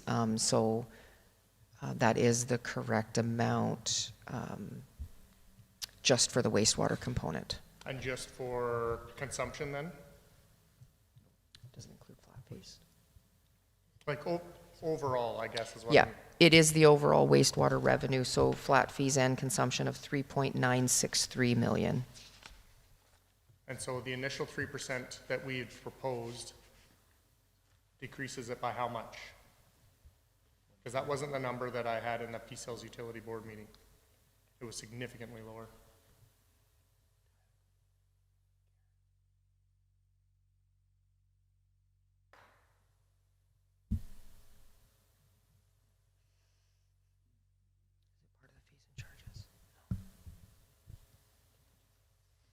Sorry, we just need a second to find the No email. problem.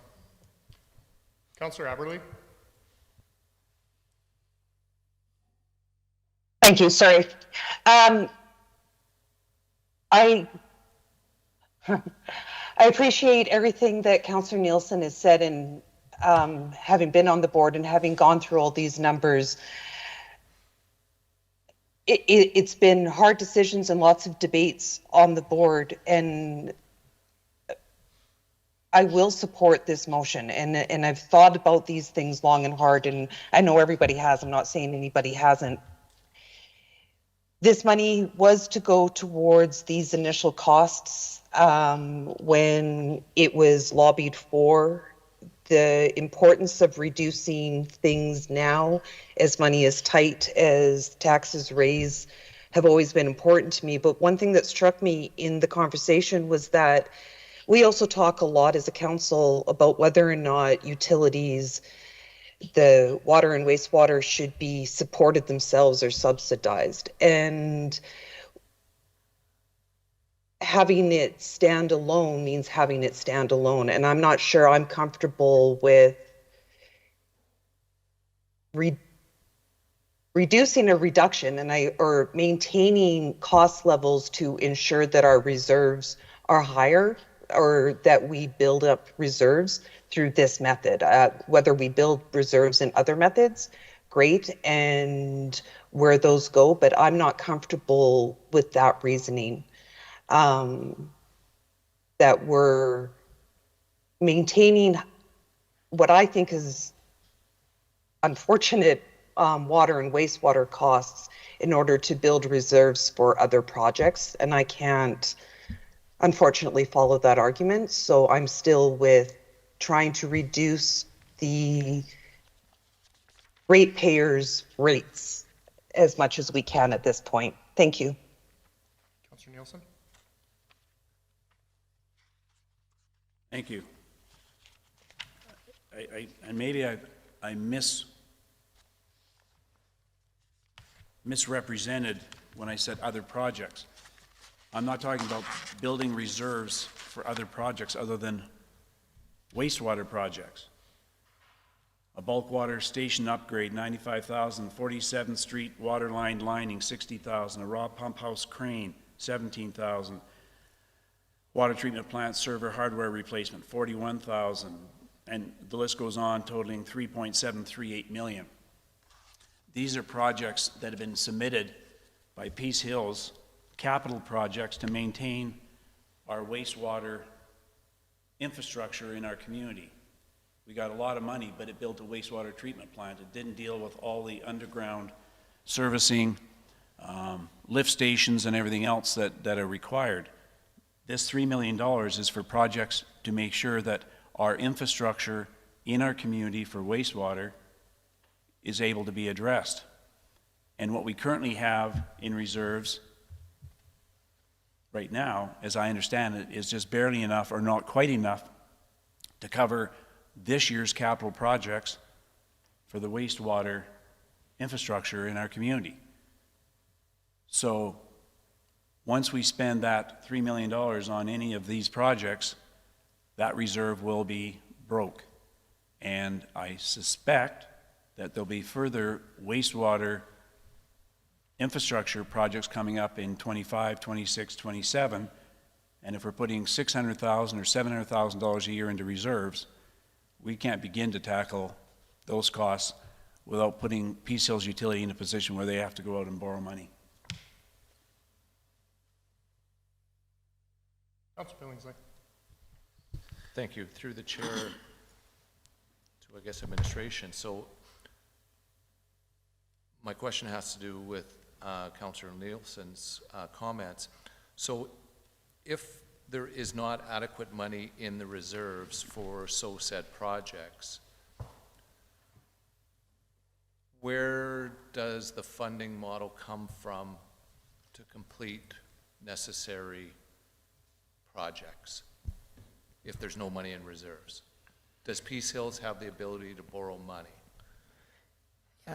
Through the chair to Councillor Billingsley, because Peace Hills is a municipally controlled corporation, Peace Hills can, with council's approval, as per the 2025 budget, allow Peace Hills to tap into grant reserves, or sorry, grant projects and funding. And other than that, they do have the ability to borrow. So they could borrow. And sometimes, like we've had this discussion, based on investments that Peace Hills has that are coming in at a much higher rate, it may be beneficial to actually borrow at a lower interest rate than to pull our investments to do some of those projects. So we would have to assess it at the time. So if that's the case, that we could apply for grants, and maybe this might be an FIR, has Peace Hills been doing such? Have they been applying for grants? We did once. We got approval through council, because when you pull that grant, it means roads aren't getting done. It means other city work isn't getting done. Peace Hills can tap into it, but we ask for council's permission to do that, because you know that it is taking away from the other infrastructure. So, okay, so Peace Hills does not necessarily, they would be drawing from the same piggy bank as the city? Correct. So if Peace Hills just wants this project, that pool of money is actually taken from roads, let's say, or whatever deemed to be done or needed to be done. Correct. Councilor Branco. Thank you, Tyler, to administration. Either way we're looking at, if we cut wastewater percentage, down the road taxpayers have to get an increase in taxes. So either way we're looking at a tax increase, no matter. We can lower it today, as Councilor Nielsen says, next year we have to raise it. So it's a catch-22. Do we lower it this year and raise it up next year, or do we leave it alone and keep the same flow? It's a tough question. Do we want to, I know we all want to raise our our utilities costs down, but I believe there's other, I don't know my call, but there's got to be some other ways that we can cut expenses. I want my colleague there. If we lower too much, then we got to raise it next year, and then doesn't look good either way. And I've, as you said, it's been a lot of years in council, and we keep cutting, then at the end we have, our complaints is our infrastructure is collapsing. Our roads are falling apart. And to take money from one aspect, give it to another one, then come back, so it's a tough decision. My proposal to cut it by another 6% than what's being proposed has nothing to do with our roads and that infrastructure. That's completely separate. And while I appreciate that the rates may go up January 1st, 2026, for the next 8 months, we can reduce them. And so while we can, I think we should, which is why I propose that. And then it gets reassessed for January 1st, 2026 through Peace Hills Utilities Board as well as council. So like I said, I'm good with a 9% reduction, 6% more than what's being proposed. Go ahead, Councilor Elliott. Thank you, Mr. Mayor. Through to administration, what would be the difference in a cost per homeowner per month if we go to the 9 instead of the 3? Just an approximate number. And I couldn't have asked this question in advance because I didn't know we were going to do this. So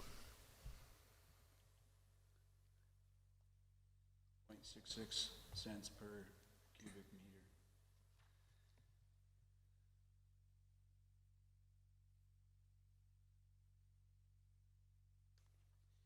I don't know how many cubic meters I use a month.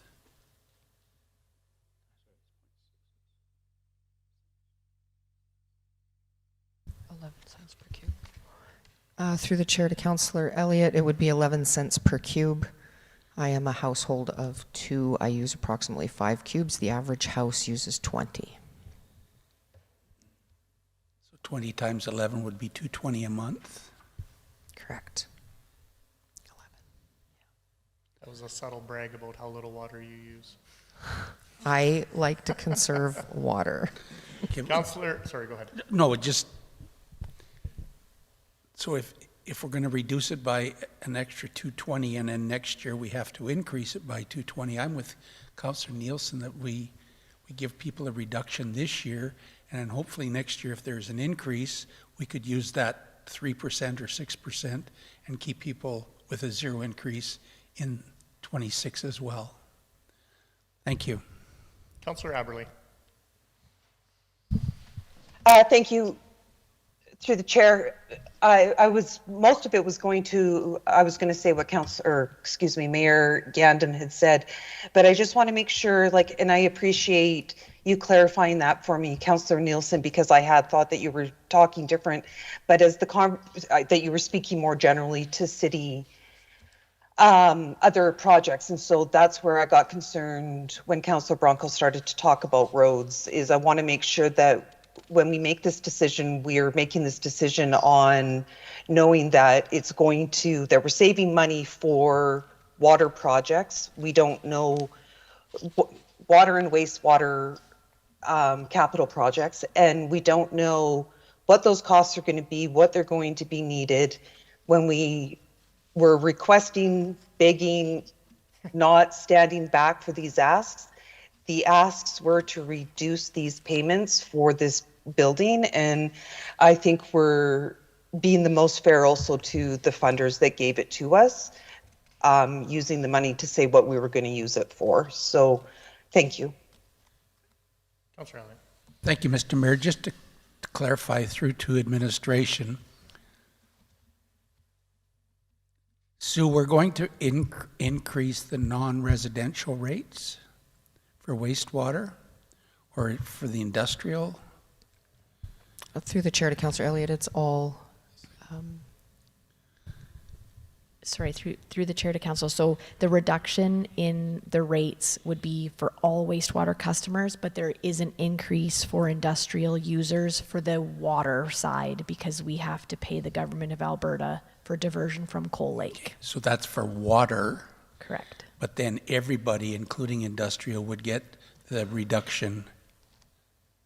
Okay, Yeah, thank you that's very correct. much. Thank you, Mr. Mayor. Councilor Billingsley?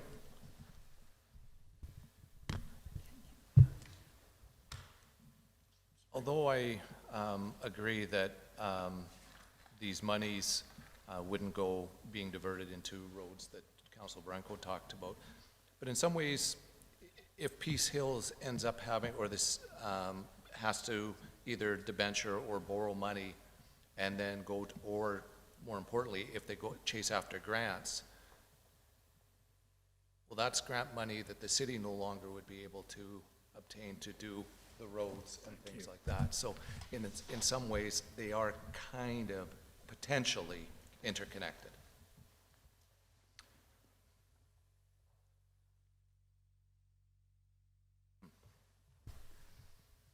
Councilor Branco? He answered my question. Thank you.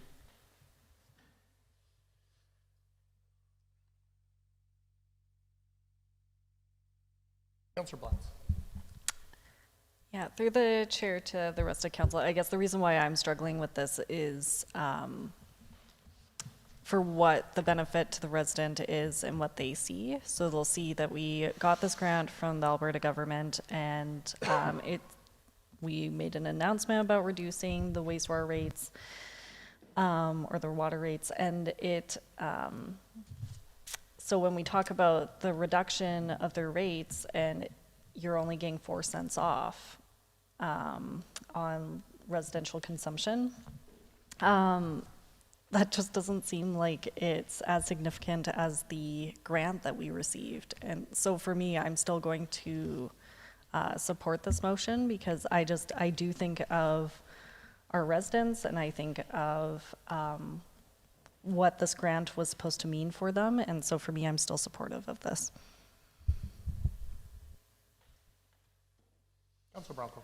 Thank you. Just for clarification, so that $12.9 million we received, did that go down to pay the debt of the wastewater treatment plant, or are we just putting that? The initial did, because we received that like 5 years ago.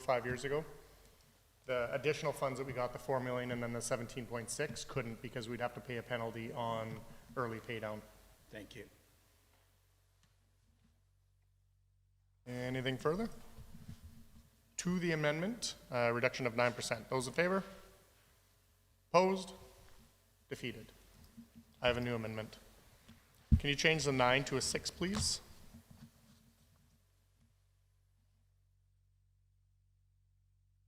All of my same arguments, and I'll open it up for discussion. Councilor Nielsen? I'll maintain my same argument. Councilor Billingsley? The original motion was for 3, correct? Correct. And so now you're asking to go to 6 total. Can you remind me, how did you come to 9 and or 6? Maybe I should have asked how you got to 9 in the first place. And so then I'm going to ask you how you got to 6. 6 was my initial when I had my first PCL's utility award meeting and finding out what the impact was going to be and whether or not it was going to be able to be absorbed. The 6 was, the 9 was iffy, and so I went with 9 and hoped for 6. Councilor. Sue. Thank you, Mr. Mayor. Now that we are working within numbers that were actually calculated, I can tell you that the difference between a 3% and a 6% decrease that goes into capital was budgeted. It's only going down by $126,493. So at 3% reduction, we would still be putting in just over $1 million into reserves each year, and at a 6% reduction, we're putting just under $1 million each year.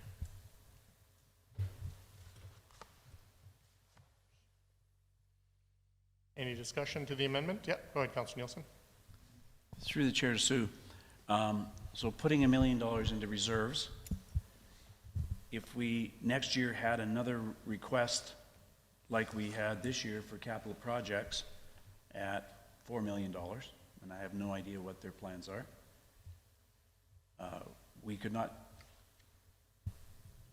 begin to tackle that project then. Through the chair to Councilor Nielsen, it depends on what is done with the investment money that comes into Peace Hills. And it's like every other infrastructure for the next 40 years. We could be replacing pipes and local improvements and on and on and on. So, yeah, just like our roads, we could easily spend $5 million a year, and it would take us a long time to get caught up. But we could also develop out a bit of a strategy to figure out how we're going to share the grant funding that might be there, and then look at, in 2026, we are bringing back to council the infrastructure surcharge tax, and we would have a funding strategy for Peace Hills as well with utilities. And the reason we would be bringing an infrastructure surcharge back is because $1 million that we're collecting a year isn't anywhere near enough to cover infrastructure. And we're putting in roughly $1 million a year in utilities, recognizing that based on what we're seeing currently, it is not nearly enough to cover infrastructure, potential infrastructure costs. Correct. Just for clarification, our infrastructure reserve is like 1.6 or 1.7 million a year. Correct. Okay. Anything further to the amendment? Oh, sorry, Councillor Aberley, go ahead. Sorry, thanks. I'm having problems with my mouse, so getting my hand raised in time. After that conversation, I'm even more in favor. And I'm just going to say, we continue, we're putting money away for money that we know we don't have, and we're going to, and I understand the big picture, but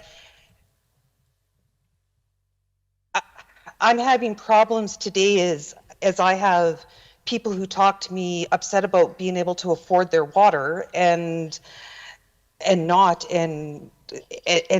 a lot of people crying, I can't live here, water's too much, for money that we're going to have to be asking for extra money in grant programs anyway. So I'm just highly encouraging that we think about this 6% and the impact that it could have on people now and really their day-to-day lives, that it's not making a whole lot of difference to, and it's not that I disagree with the argument of putting money away, it's just what impact, where is the impact going to be greatest and where is it going to be seen? And I think that this 6% really is a good agreement for all of us to see some, agree what we, or do what we said we were going to do to the provincial government with the money that they were funding us. Our promises to our ratepayers, and it's not just taxpayers, it's our ratepayers, so that is our businesses, everybody who gets water from Peace Hills Utilities. We made this promise to them to try to get water costs under control, and we've made lots of promises. I think that this is important. Thank you. Councillor Branco. Thank you, Todd. Our Councillor Aberlin, just a question. How much did we spend 2024 on our wastewater or sewer projects? Did we do any or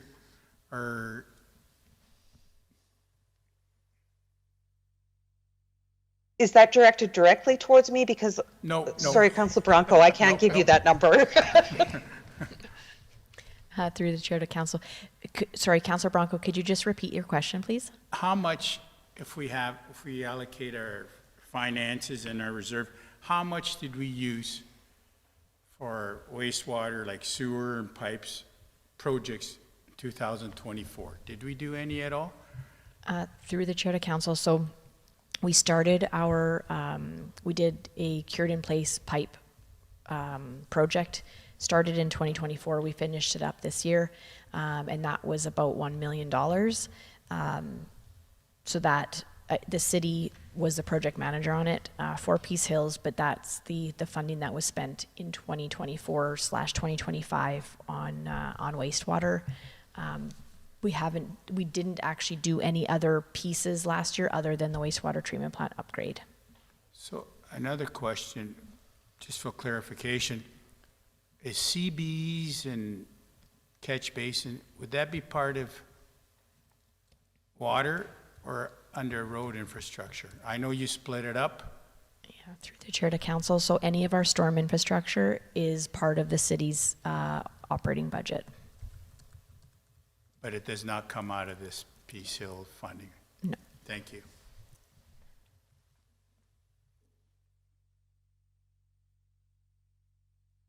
Councilor Billingsley. Through the chair to administration, I guess. So an additional 3 or to 6, when it was at $2 per household per month, correct? So then 3% would be $1 something, so about $12 thereabouts savings. Through the chair to council. So the difference between reducing it by 3% versus the 6%, it is about a $2 per month difference that you'll see for wastewater rates on the average monthly bill.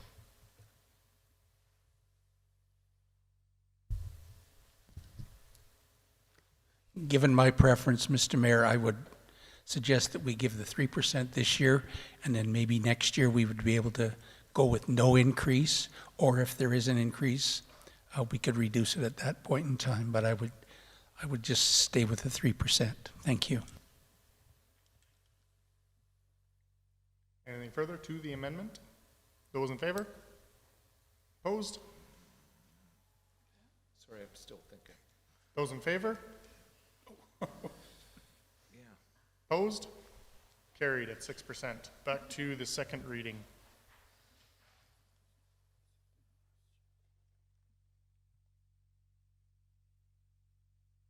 Any more discussion on the second reading?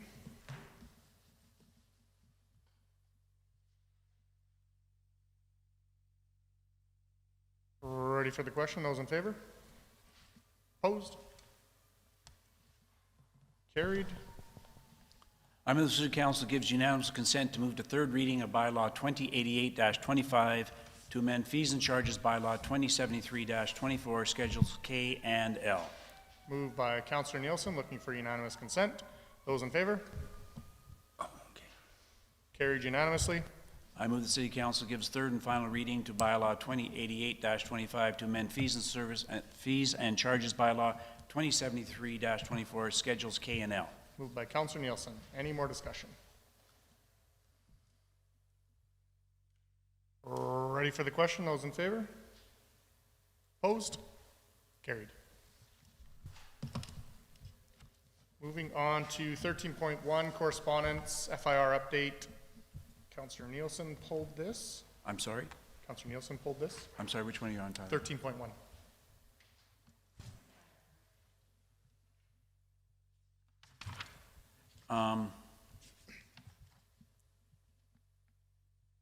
FIR updates. You're reporting on those, sorry, through the chair to Sue, you're reporting on those, that information? Through the chair to Councilor Nielsen, yes. We have them available through our system, but the discussion was that it doesn't appear to be as transparent to the public. And so the process we will use going forward now is to put any FIRs received in the last reporting period or since the last council meeting into correspondence so that council can speak to them for the public if you wish. So then, because they were in consent agenda and they were pulled,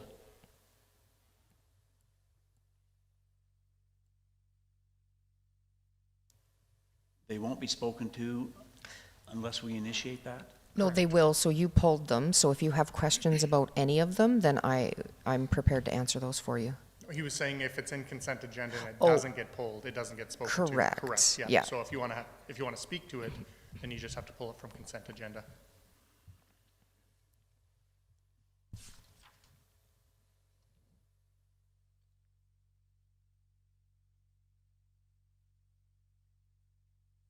Yeah, 13.1. Can you speak in your mic, please? Sure.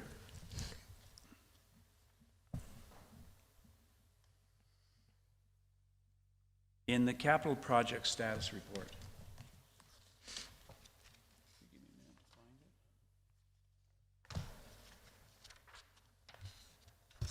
They are identified under the tenders as tender is issued yes, closed no. So under road renewal, we put aside $1.5 million. It's indicated it's over budget, so you're reducing the scope. So do we have an idea when it will be reduced and awarded?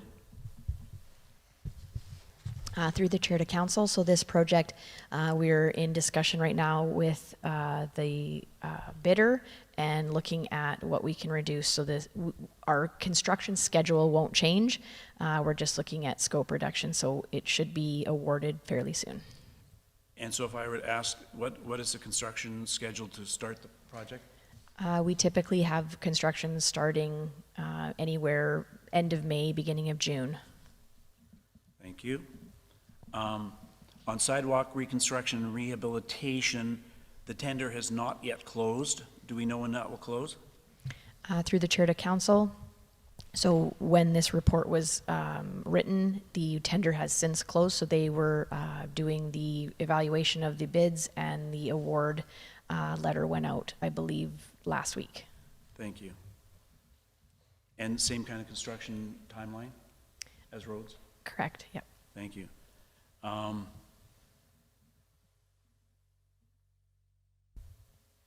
The apron rehabilitation for $1.5 million, not awarded yet. Could you tell me when it was closed? Through the chair to council, I would have to double check to see when that posting closed. And typically, Kathy, how long does it take from the time it's closed and evaluated before it's awarded, typically? Through the chair to council, I would say it's about a 2-week period. Thank you.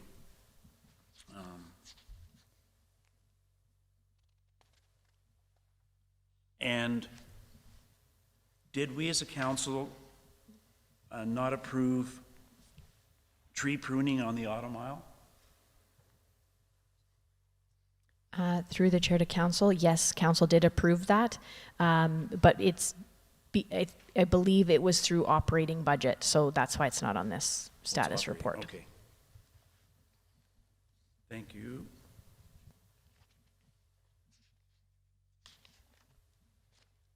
That's it for me, Mr. Mayor. Thank you.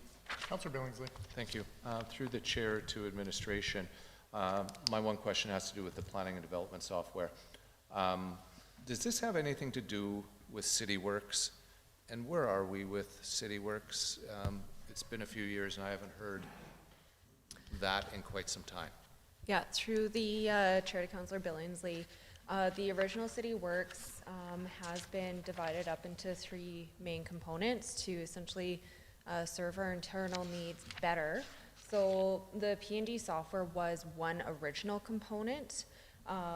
We're actually discussing at the SLT this week on how to proceed, but that project is still alive and moving. It's just been adjusted a little bit, just given new information. So, I don't know how long ago CityWorks was brought to us. I'm going to say a couple years ago at least. Has the project changed, or how it's going to be, the implementation of the project? Has that been altered or changed since it was presented to us 2 years ago? Through the chair to Councilor Billingsley, the first phase of that was always ESRI, and that was the foundational work that needed to get put in. It took longer than anticipated, and we did report back on that. So I believe ESRI has finally been installed and completed, and that needed to be done in order to build upon these other pieces. And so, like Jackie mentioned, we are going to be sitting down. There was an off-ramp looked at. There were some concerns from departments that it might not meet all of their needs, and so we're just going through and reviewing all of that, and if there is going to be any change, it would come back to council. But we are moving forward with these pieces that tie into this, like the P&D software. Okay, an off-ramp, can you explain to me what exactly you're speaking about? Yeah, so anytime, especially with software or major projects, if there's an opportunity once Esri is in to say, hey, do we need CityWorks?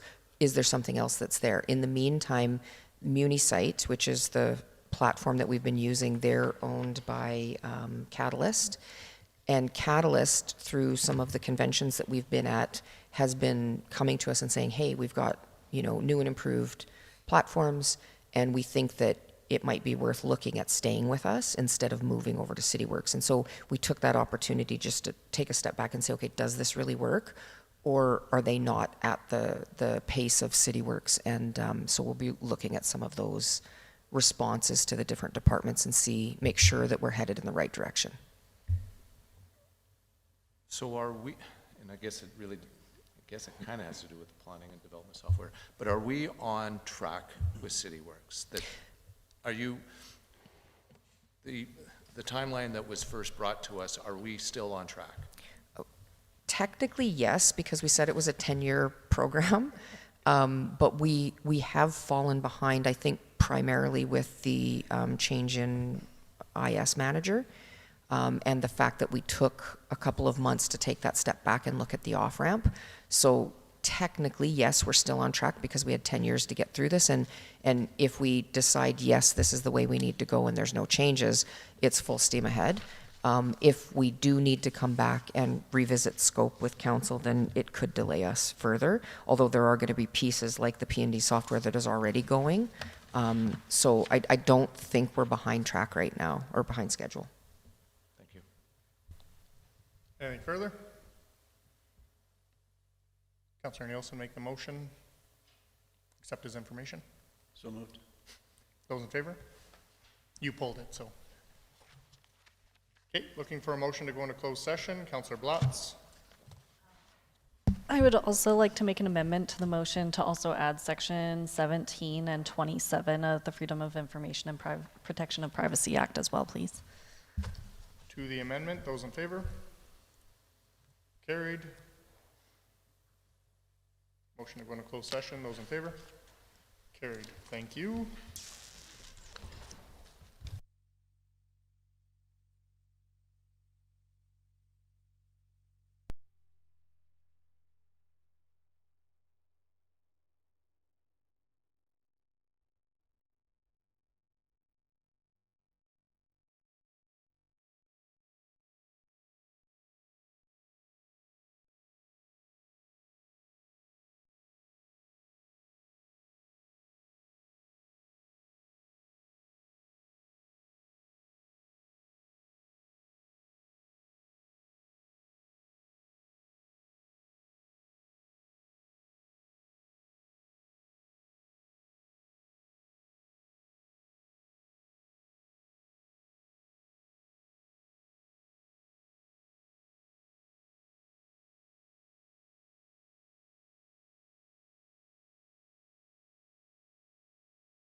welcome back. Looking for a motion to come out of closed session, please. Councilor Blatz, those in favor? Carried. She is. All right, new business. Councilor Nielsen. You wanting me to add? Is that what you're saying? I'm assuming you have something to add. Yes, I do. I would like to add Councilor Branco sanction review, please. Okay. That will be 15-2. Councilor Billingsley. Thank you. I'd like to add reimbursement of hotel cost.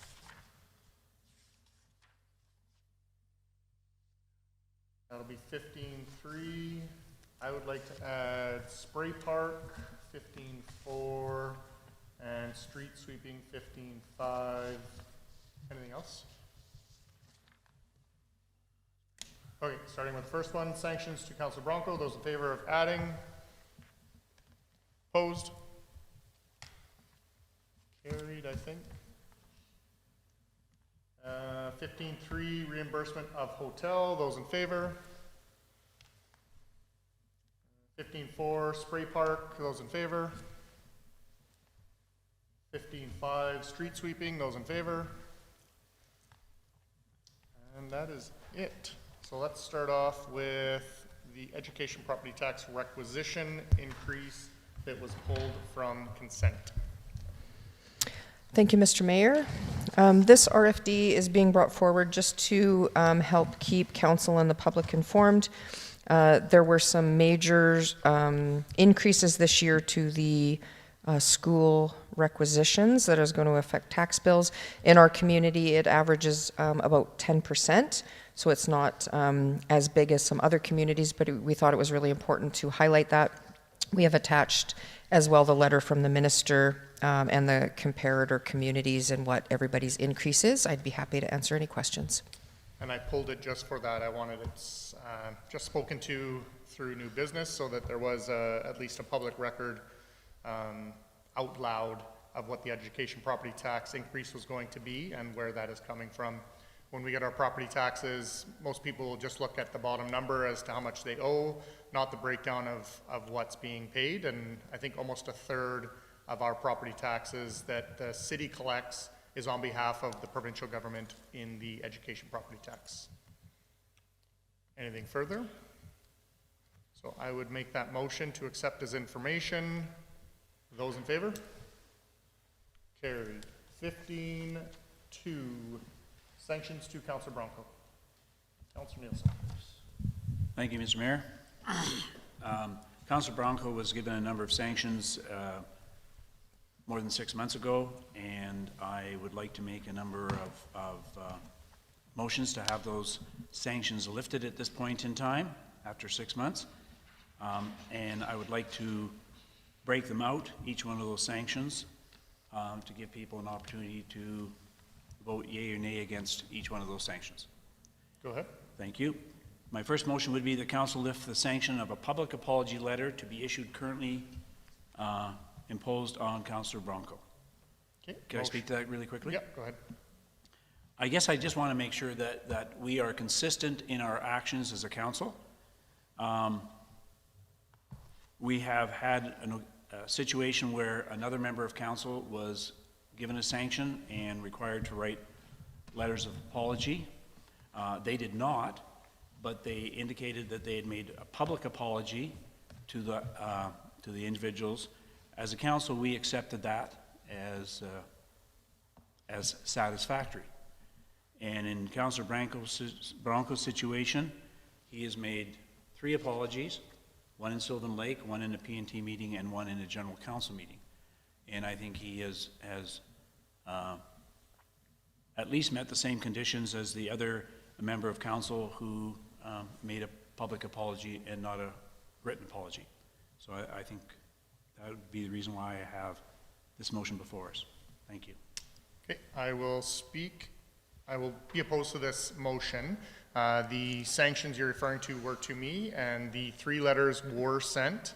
I sent letters to Minister Rick Wilson, as well as the 2 chiefs that were involved in that communication. So I did fulfill my sanction, and letters were sent. Well, then I do apologize because you did report to us that you had spoken to them publicly. I don't recall that you mentioning that you wrote letters. Yeah, no, I did, Thank you. and reported back. Anything further to the motion to lift the sanction of a public letter of apology that was supposed to be issued within 30 days? Those in favor? Opposed? I don't know if Councillor Aberley is in favor or opposed. Sorry, through the chair, she had just indicated that she's coming back on. She thought we were on a break. So Oh, okay. she's just getting her headphones in and coming back on. Okay, so a tied motion is a lost motion. I would also like to move that council lift the sanction of removal from the deputy mayor role currently imposed on Councillor Branco. Moved by Councillor Nielsen. Do you want to speak to that or just open it up for No, discussion? I'm fine. Okay. Any further discussion? Again, I will be voting against this. The sanctions that were imposed upon Councillor Branco have not been met, and I would not be in favor of removing any of the sanctions from here on out. We're ready for the question. Those in favor?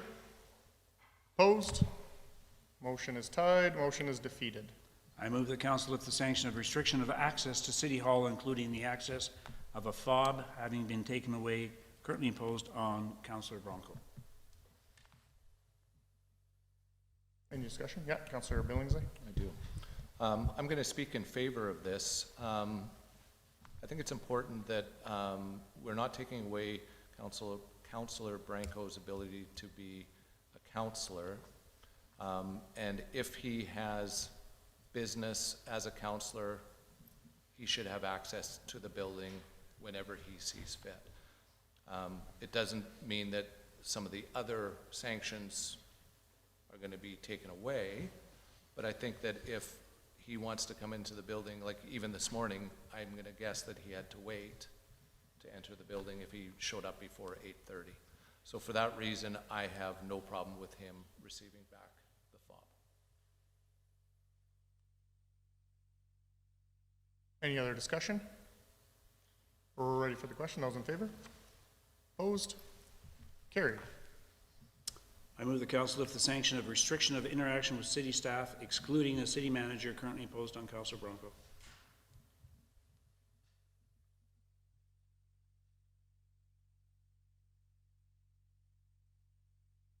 Any discussion? Again, I'll be voting against this. Councillor Branco has, over the number of years, proven that through his interactions with staff, it has not been at least compliant with the MGA, and the staff have expressed their concern and their uncomfortability with Councillor Branco and those interactions. So with that, I would be voting against that. Councillor Nielsen. Thank you. I would argue that there should not have been any complaints received in the last 6 months. Because he's had no access. Yeah. Councillor Billingsley. Under our code of conduct, council code of conduct, are we not supposed to not speak with staff anyways? So how is that? We're identifying him, but we're not supposed to do it anyway. We weren't supposed to do it Right. before, and it was still happening. So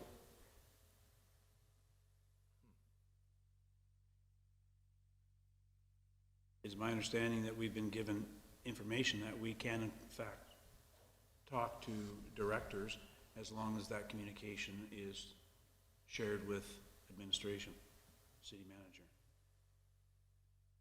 So what, sorry, I want for clarification. So then what this sanction, if it was lifted, then he would have the ability to talk to directors. Is that, do we have that ability to talk to directors? Isn't that terrible?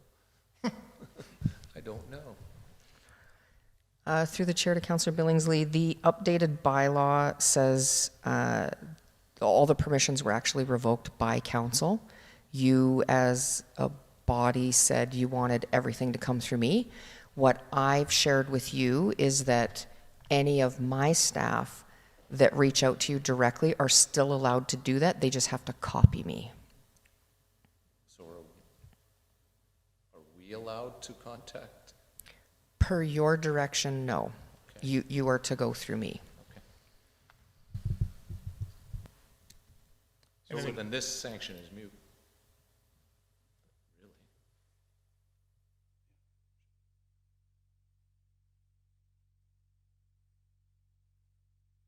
Yep, go ahead. For clarification and through the chair, so if any of your directors reach out to me, I can direct them back to only to be heard from you. Through the chair to Councillor Nielsen, no. They are allowed to reach out to you so long as they copy me. Right. If they have not copied me, then But I can choose not to answer them and have them contact you to contact me. you can choose whatever you want. Thank you. Anything further? Those in favor?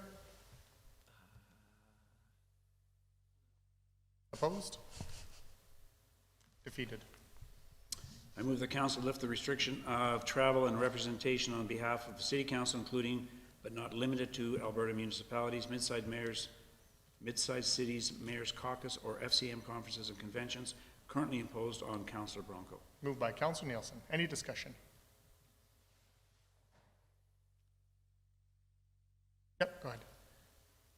Much of our conversation with regard to going to different conferences and meetings is to make sure that we have the best information we can to make decisions at a council table level by becoming more informed.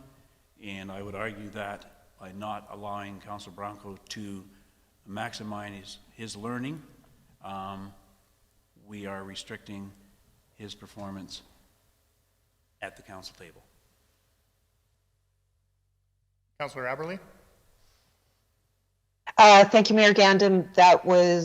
I will second what Councillor Nielsen said, because that was going to be my argument as well. Anything further? We're ready for the question. Those in favor? Opposed? Carried. Thank you, Mr. Mayor and Council. Thank you. Item 15.3, reimbursement of hotel. Mr. Mayor, I would move that. Oh, go ahead. I'll speak to it before, just so that council has a little bit of background, if that's okay. Don't we make a motion first? Not if he's going to speak to it. You probably need to know what we're talking about if you want to make a motion. Okay, go ahead. I won't talk.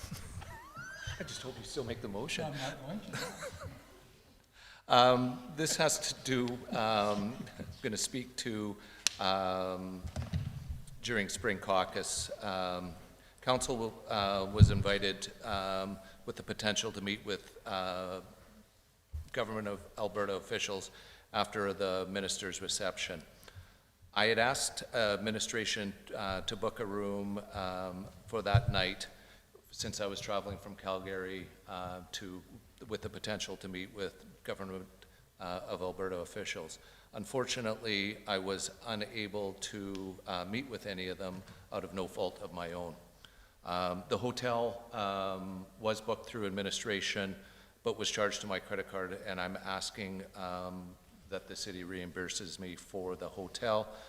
No per diem was claimed or travel expenses. What was the amount of the hotel? $600, $500, a lot. You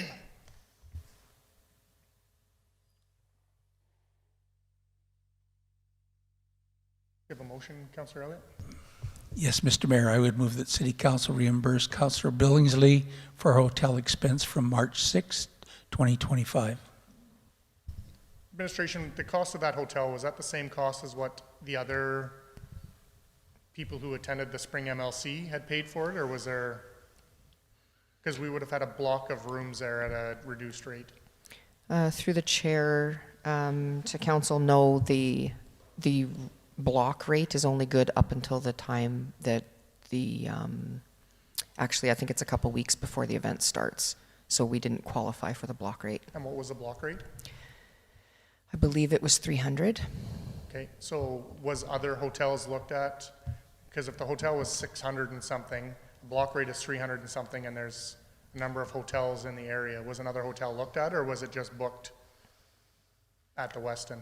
I would have to talk to the employee that was doing the booking. I'm not sure. And I don't remember, but so leading up until that point, members of council had to have permission from council to travel or incur costs, whether it's hotel, per diems, whatever else. I don't think you had direction or permission from council for that travel? I don't recall approving anybody going to Spring Caucus either. Didn't we? Are you sure? All right. I thought we approved everything prior to the new motion that was made. Not for AB Munis.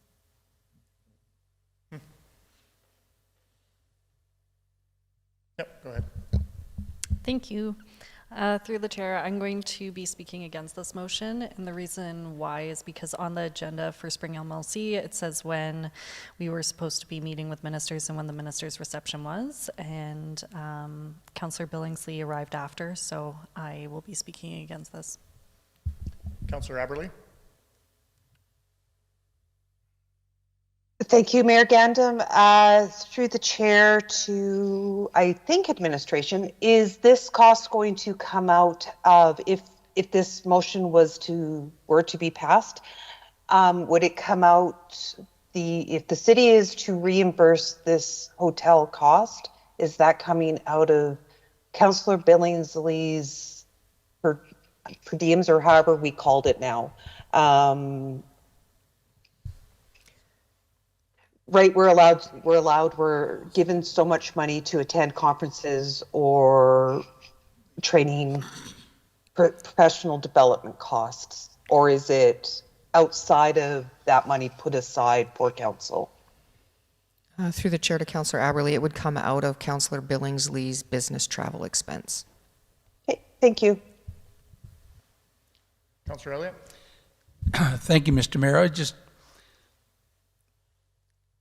When Councillor Billingsley was going to come to the caucus, I assumed that the ministers would be staying afterwards as well, and that they would be available.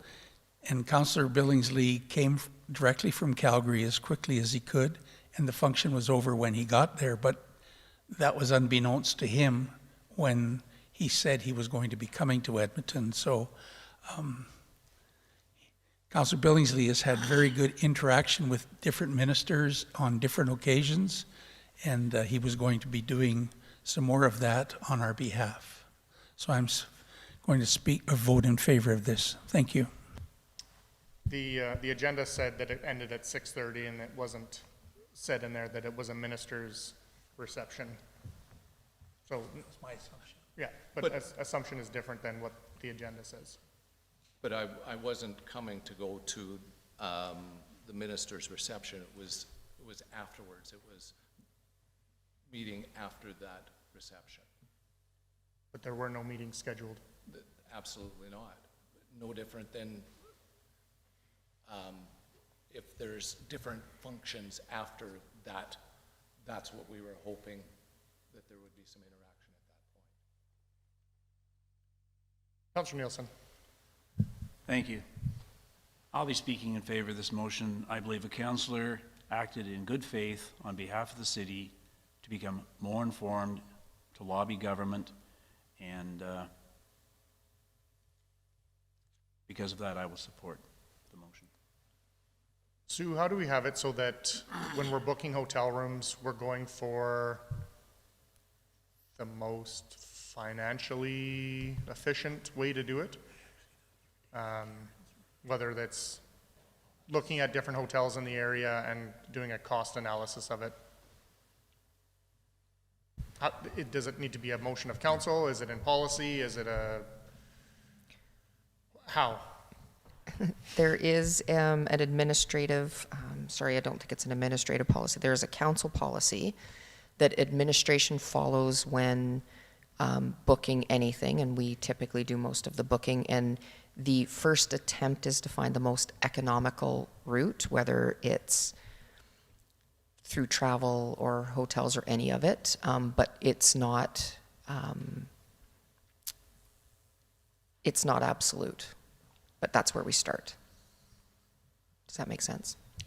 No, but that's okay. Go ahead. And silly me, Mr. Mayor, I made another assumption. Councillor Aberley was going home that evening, and Councillor Billingsley was coming that evening, and I assumed that he was just taking her room, which did come under the block booking.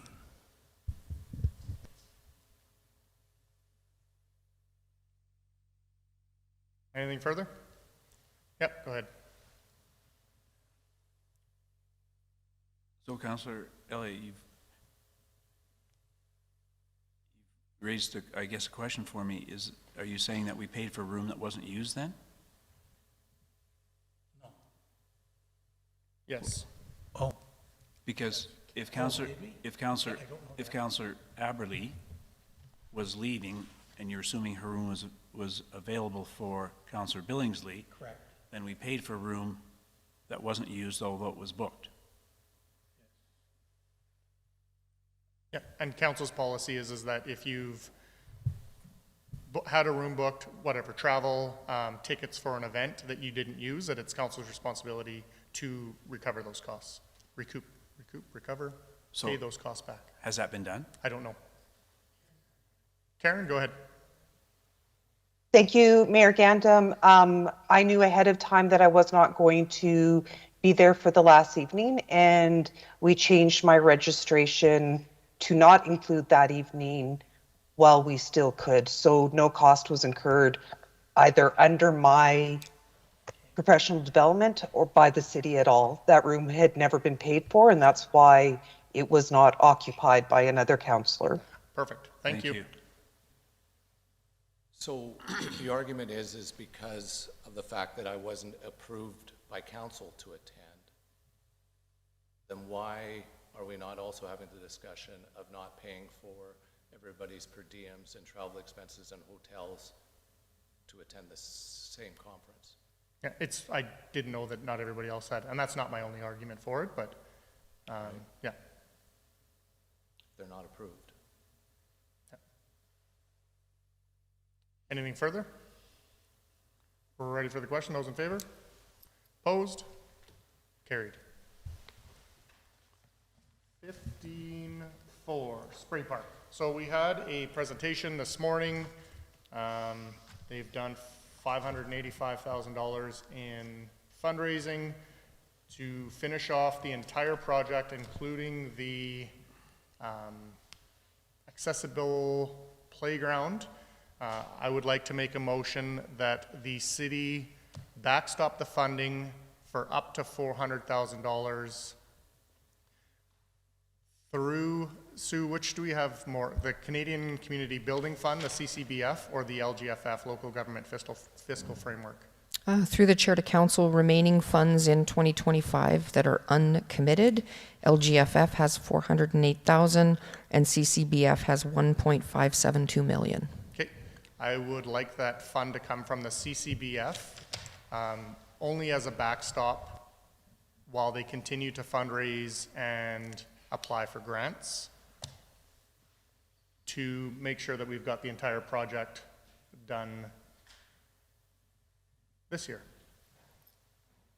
which does not include the recirc system. I don't know if that all needs to be part of the motion, but yeah. Go ahead, and I'll just wait until they've got a motion up. Oh, okay.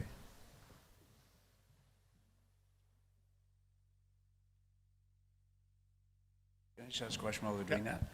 Through the chair to Sue, how much did you say, Sue, is in the CCBF? Sorry, through the chair to Councillor Nielsen, 1.572 million. And had we earmarked any of those dollars for projects in 2024? This is over and above, no, sorry, this is exclude, like all the 2024 and 2025 projects are taken out of this amount. This is what's remaining in available funds. And this will be replenished? We get $814,917 annually for this program, and we are actually trying to save up some of this. We're not fully expending it for a reason. We have some infrastructure costs that are coming in the 10-year capital that we need to help fund, so. Can you identify what those? Roads primarily. So it's roads? Yeah. So we don't have enough money in infrastructure. We could spend tens of millions of dollars, but yeah.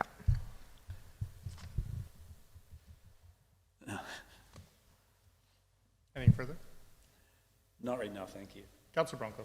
Thank you, Tyler, and to administration. So this $400,000, is that on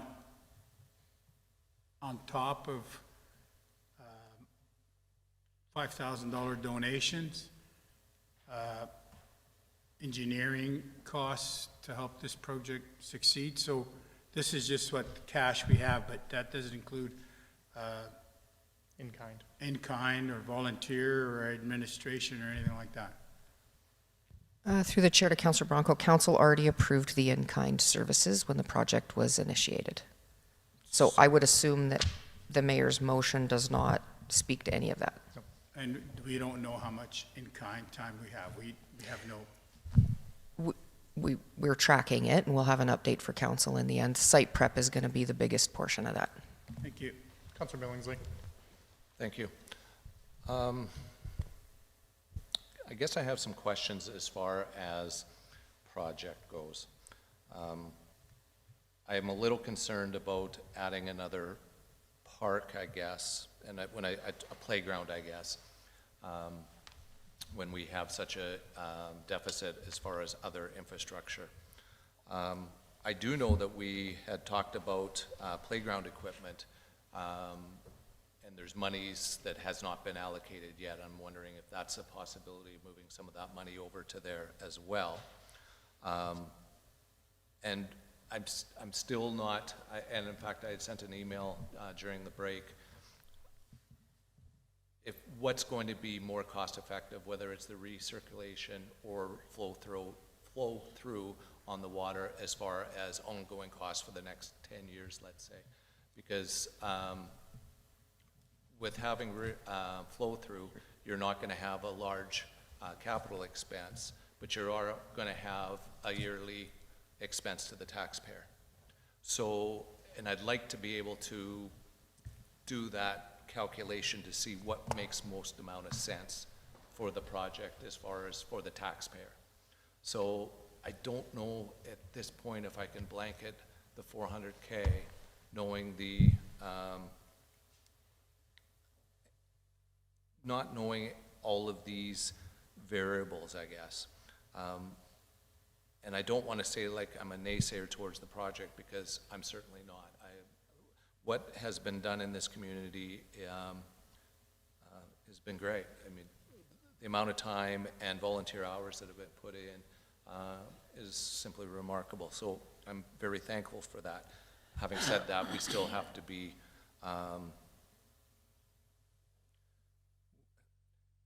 responsible to the taxpayer on this. So at this point, I cannot just blanket support this for up to $400,000 at this point. Councilor Elliott. Thank you, Mr. Mayor. I think the word stopgap is the key word here. We're not saying we're going to give a total of 400,000. We're saying up to if they require it. I would like to see the project finished completely when it's going to open. If we're going to have a ribbon cutting ceremony, I would like to see it there and make sure that it's available to people of all abilities at that time. So we have done other projects where we've backstopped, and we haven't been hung out to dry on any of them in my recollection. So I would just like to see us proceed with this. I think this might give an incentive to people to donate as well, and I just think that we should go ahead with that. Thank you. Councilor Nielsen. Thank you. I've got a couple of questions. Through the chair to administration.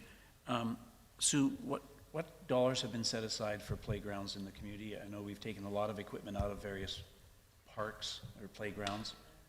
What have we set aside? Through the chair to Councillor Nielsen, we have $140,000 annually.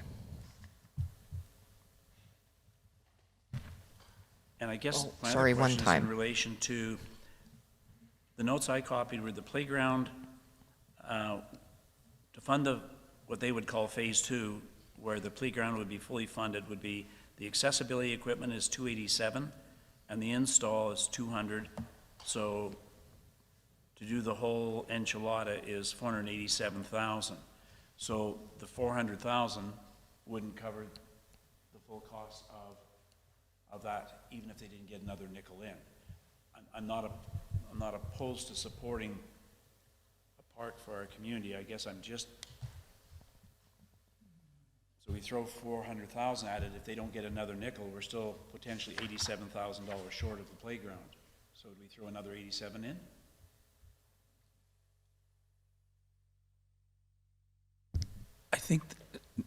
I think they have more money than they need to do the first phase, and there would be some dollars left over, and then that would be, am I not correct?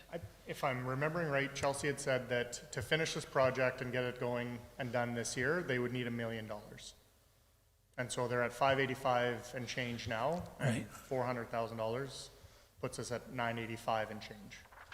Close to $1 million. Okay, thank you. That was my reasoning for that. I'm happy to amend it to 500,000. Councilor Branco. Thank you. A lot of money. I'm just wondering, wouldn't it be better at the end of the project to see what they need? Because they say it's going to be 10-15% overrun on big projects like this. That's all based on that, all the materials and everything all fit in a schedule that we don't lose a day to rain or anything. If we delay it into the fall, then there's the extra costs of everything.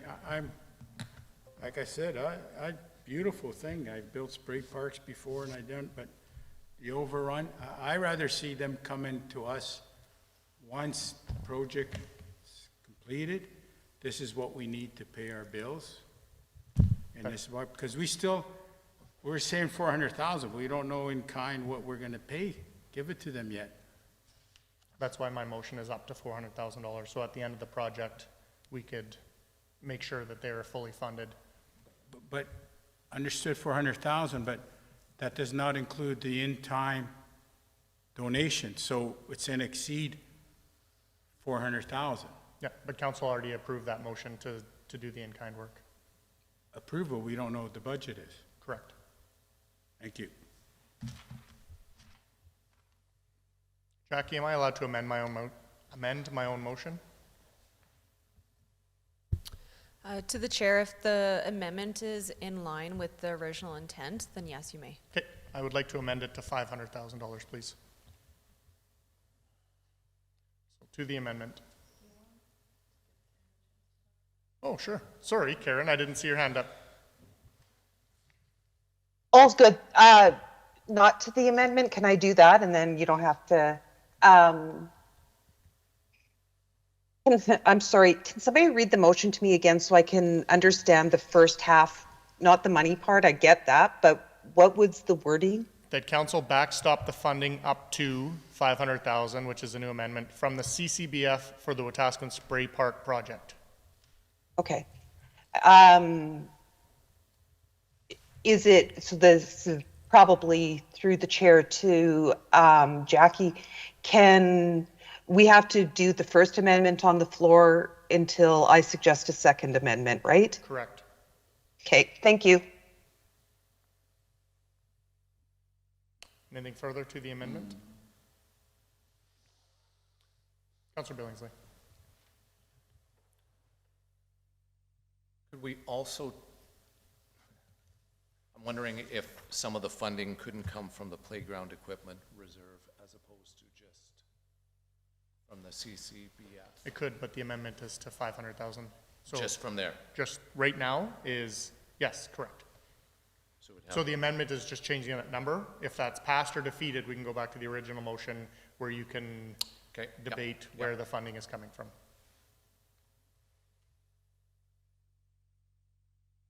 Anything further? Ready for the question? Those in favor? Opposed? Carried. Okay, so now the original motion on the floor, we can debate where the funding is coming from.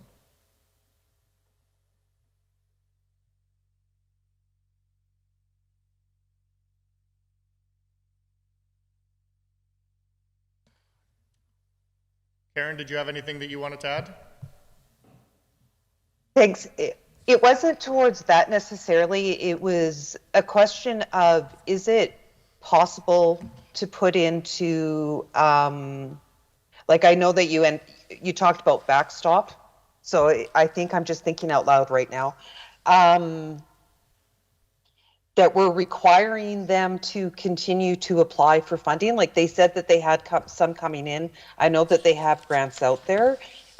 Is that like contingent on adding that amendment, contingent on they are continuing to apply for funding up to, I mean, that's only their funding, if they want to get it in, there's only a couple more grants they're going to be able to do at this time. But I just didn't know if that would help ease some worry.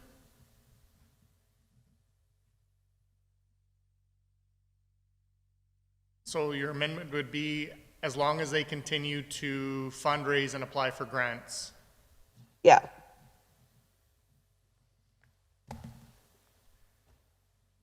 So at the end of that, Jessica and/or Noman, for the spray park project, as long as the committee continues to fundraise and apply for grants.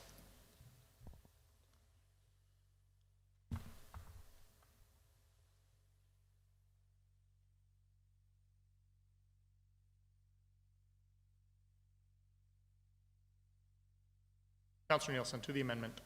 To the amendment?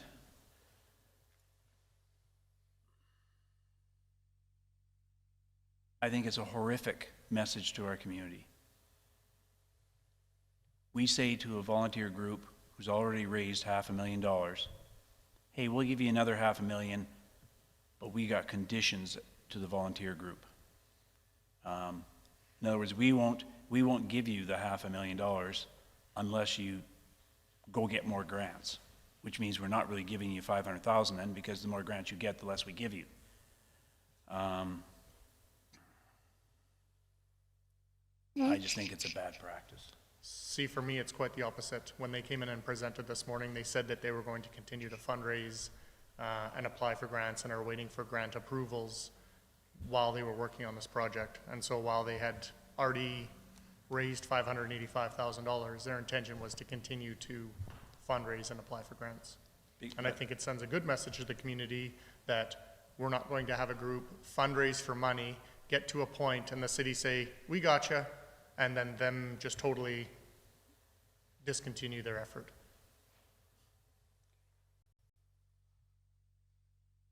Councilor Aberley. Thanks through the chair to Councilor Nielsen. Thanks, Councilor Nielsen, because I understand fully what you said and not meant to be the intention of the amendment at all.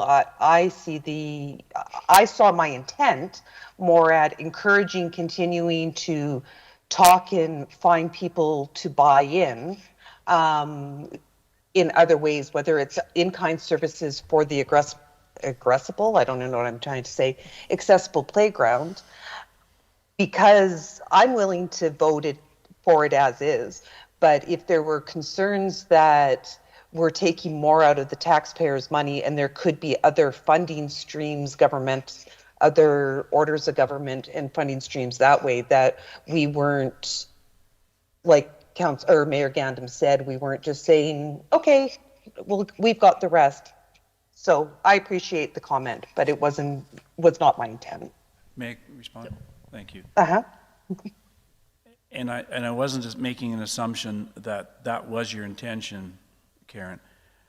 I just think they came in here and said they're going to continue to do it. And yet we've said, I guess we don't trust you because we're putting it into a motion here that you have to keep doing it. They already told us that they will. And that's why I think it's offensive to be put in. But you've been here as long as I have, and if it hasn't been put into a motion and it's just a verbal agreement and it doesn't get done, we don't have the ability to go back to an amendment or a motion or direction set by council when it's been in conversation and not through a motion. Totally understood. With the exception that these women have worked on behalf of our community very diligently in a tough fiscal period of time, and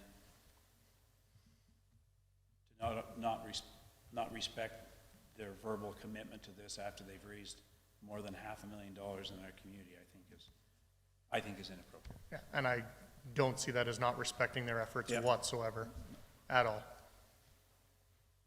The fact that they were able to raise that much money is why I want to make sure that this project goes ahead, because we've had people in the community talking about a spray park for years, probably over a decade, and the fact that a group of people championed it and made it happen and raised nearly $600,000 is a testament to the dedication that they have, and I fully respect the work that they're doing.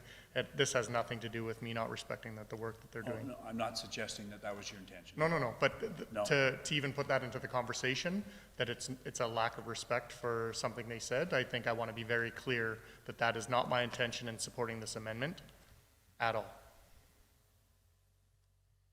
Councilor Branco. Thank you. I don't know if I should ask or say, but are we, This is to the amendment, right? well, it is to the amendment of the $500,000. No. The amendment is that we're asking the committee to continue fundraising and applying for grants. Okay, I'll wait for another question. Anything further to that amendment?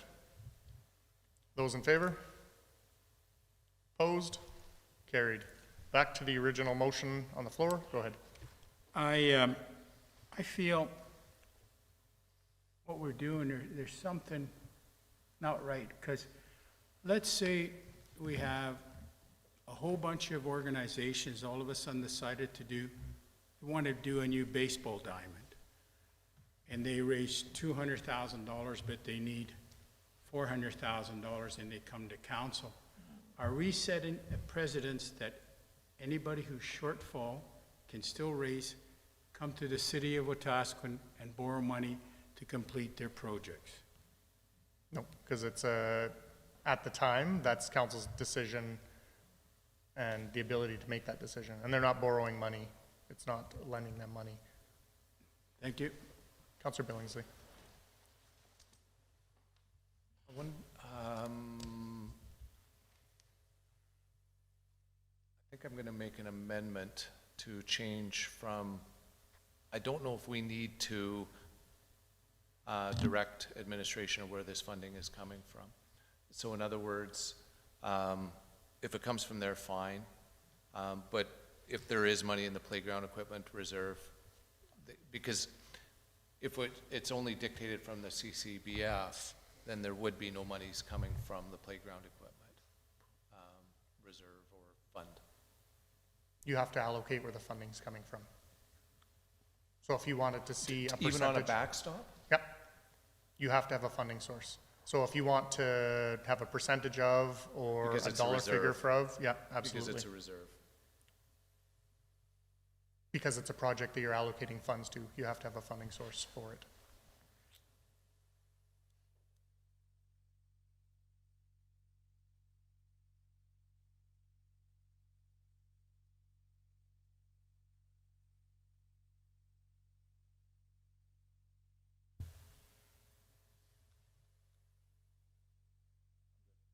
Okay. Anything further? Councilor Aberley. Thank you, Mayor Gandam. Through the chair to council, this backstop of money isn't for the spray park portion. That money is raised. And what I really loved about the additional, when they were first talking about the addition, that would be this accessible playground, was when they first started to go out to the community and ask the community what what were the kinds of things that they'd want to see, that they heard loudly, that we don't have an accessible playground and we don't have the abilities, or we don't have that in our community. So they thought this was something the community, they actually went out and got public and responses and got engagement from the community, and this is what they received back. And so my support for the $500,000 is the support for this extra bit. So I've already seen them as having succeeded in their spray park goal and how we help provide a park, a playground that is accessible to our entire community. I love the entire idea. And I just wanted to make that clear between the difference of one's been fully successful, the spray park, and here is the community also saying this is something that's needed, something that we would like added to it, and it's a bonus in many ways. Thank you.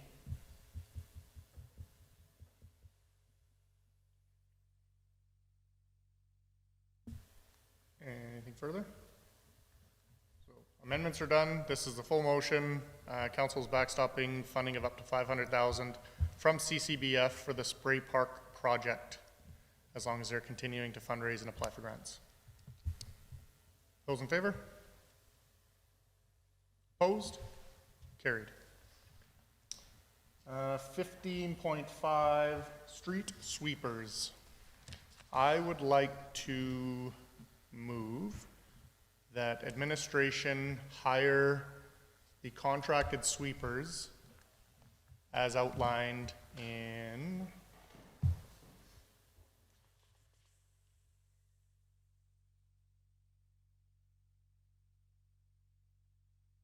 (9.1)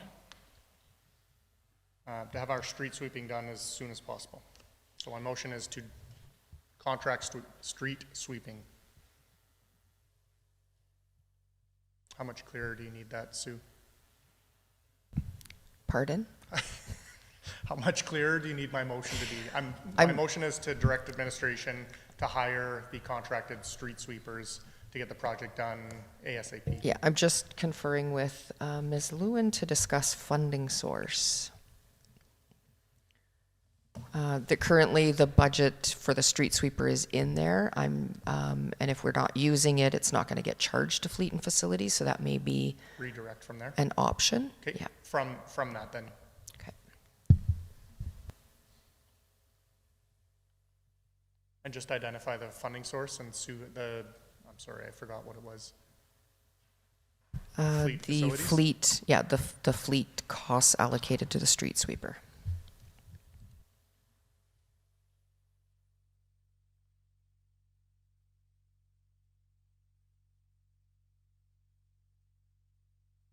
Councilor Elliott. Thank you, Mr. Mayor. Just a question to you. Is that just, so it's to be complete as soon as possible? What about the fall?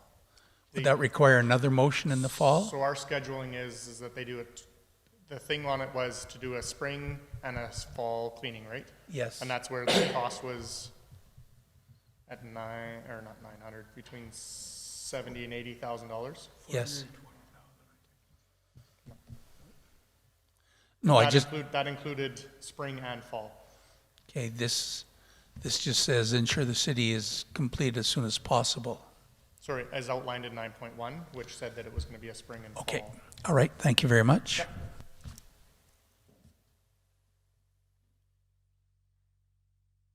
Councilor Branco. Thank you, Tyler, to administration. If we go over budget that we need it comes back to council, or? Through the chair to Councilor Branco, our policy is if we cannot stay within 5% of budget, plus or minus, then we would come back to council. Thank you.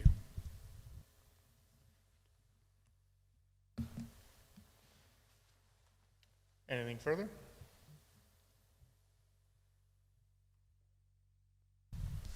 To the chair, can you just confirm the funding one more time? From fleet and facilities under the street sweeping line item. So yeah, fleet and facilities will tie those two fundings together. contracted from fleet and facility. Yeah, I would just say funded from fleet allocation for the street sweeper.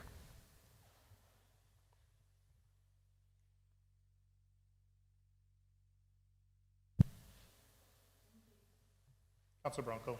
Thank you, Tyler, again to administration. Our sweeper still will be operational? Or are we just parking it and let the contractor use it? Through the chair to Councilor Branco, we will have it if we need it, but it is our intention to either come to council and get it replaced or to have a permanent contracted out system in place with the next budget. Thank you.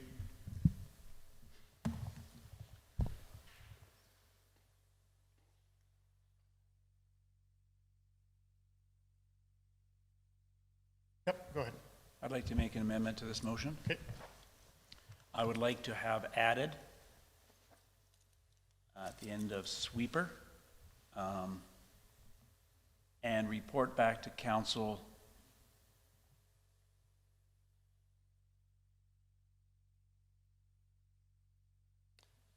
Do you want to make a subsequent motion just on a report coming back? Or that way it's, one's not contingent on the other? That's, sure, I can do that.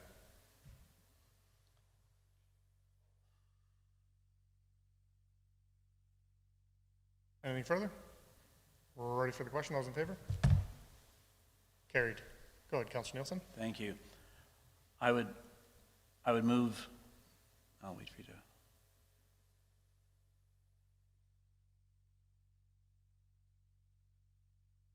On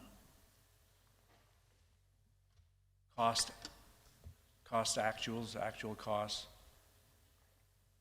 of each of those, of each of the two street sweeping activities. By Councilor Nielsen. And if I may speak to that? Yep. We received a report saying it's more financially, it's more economical to do this way. I would like to make sure that when we get there, it avoids the kind of thing that Councilor Branco is talking about where people are coming back and saying, well, it costs us more. I'd like to see, when it's all said and done, that it actually does potentially cost us less and it's done in a more time-effective manner. Okay. Any discussion? Those in favor? Carried. Anything else from administration?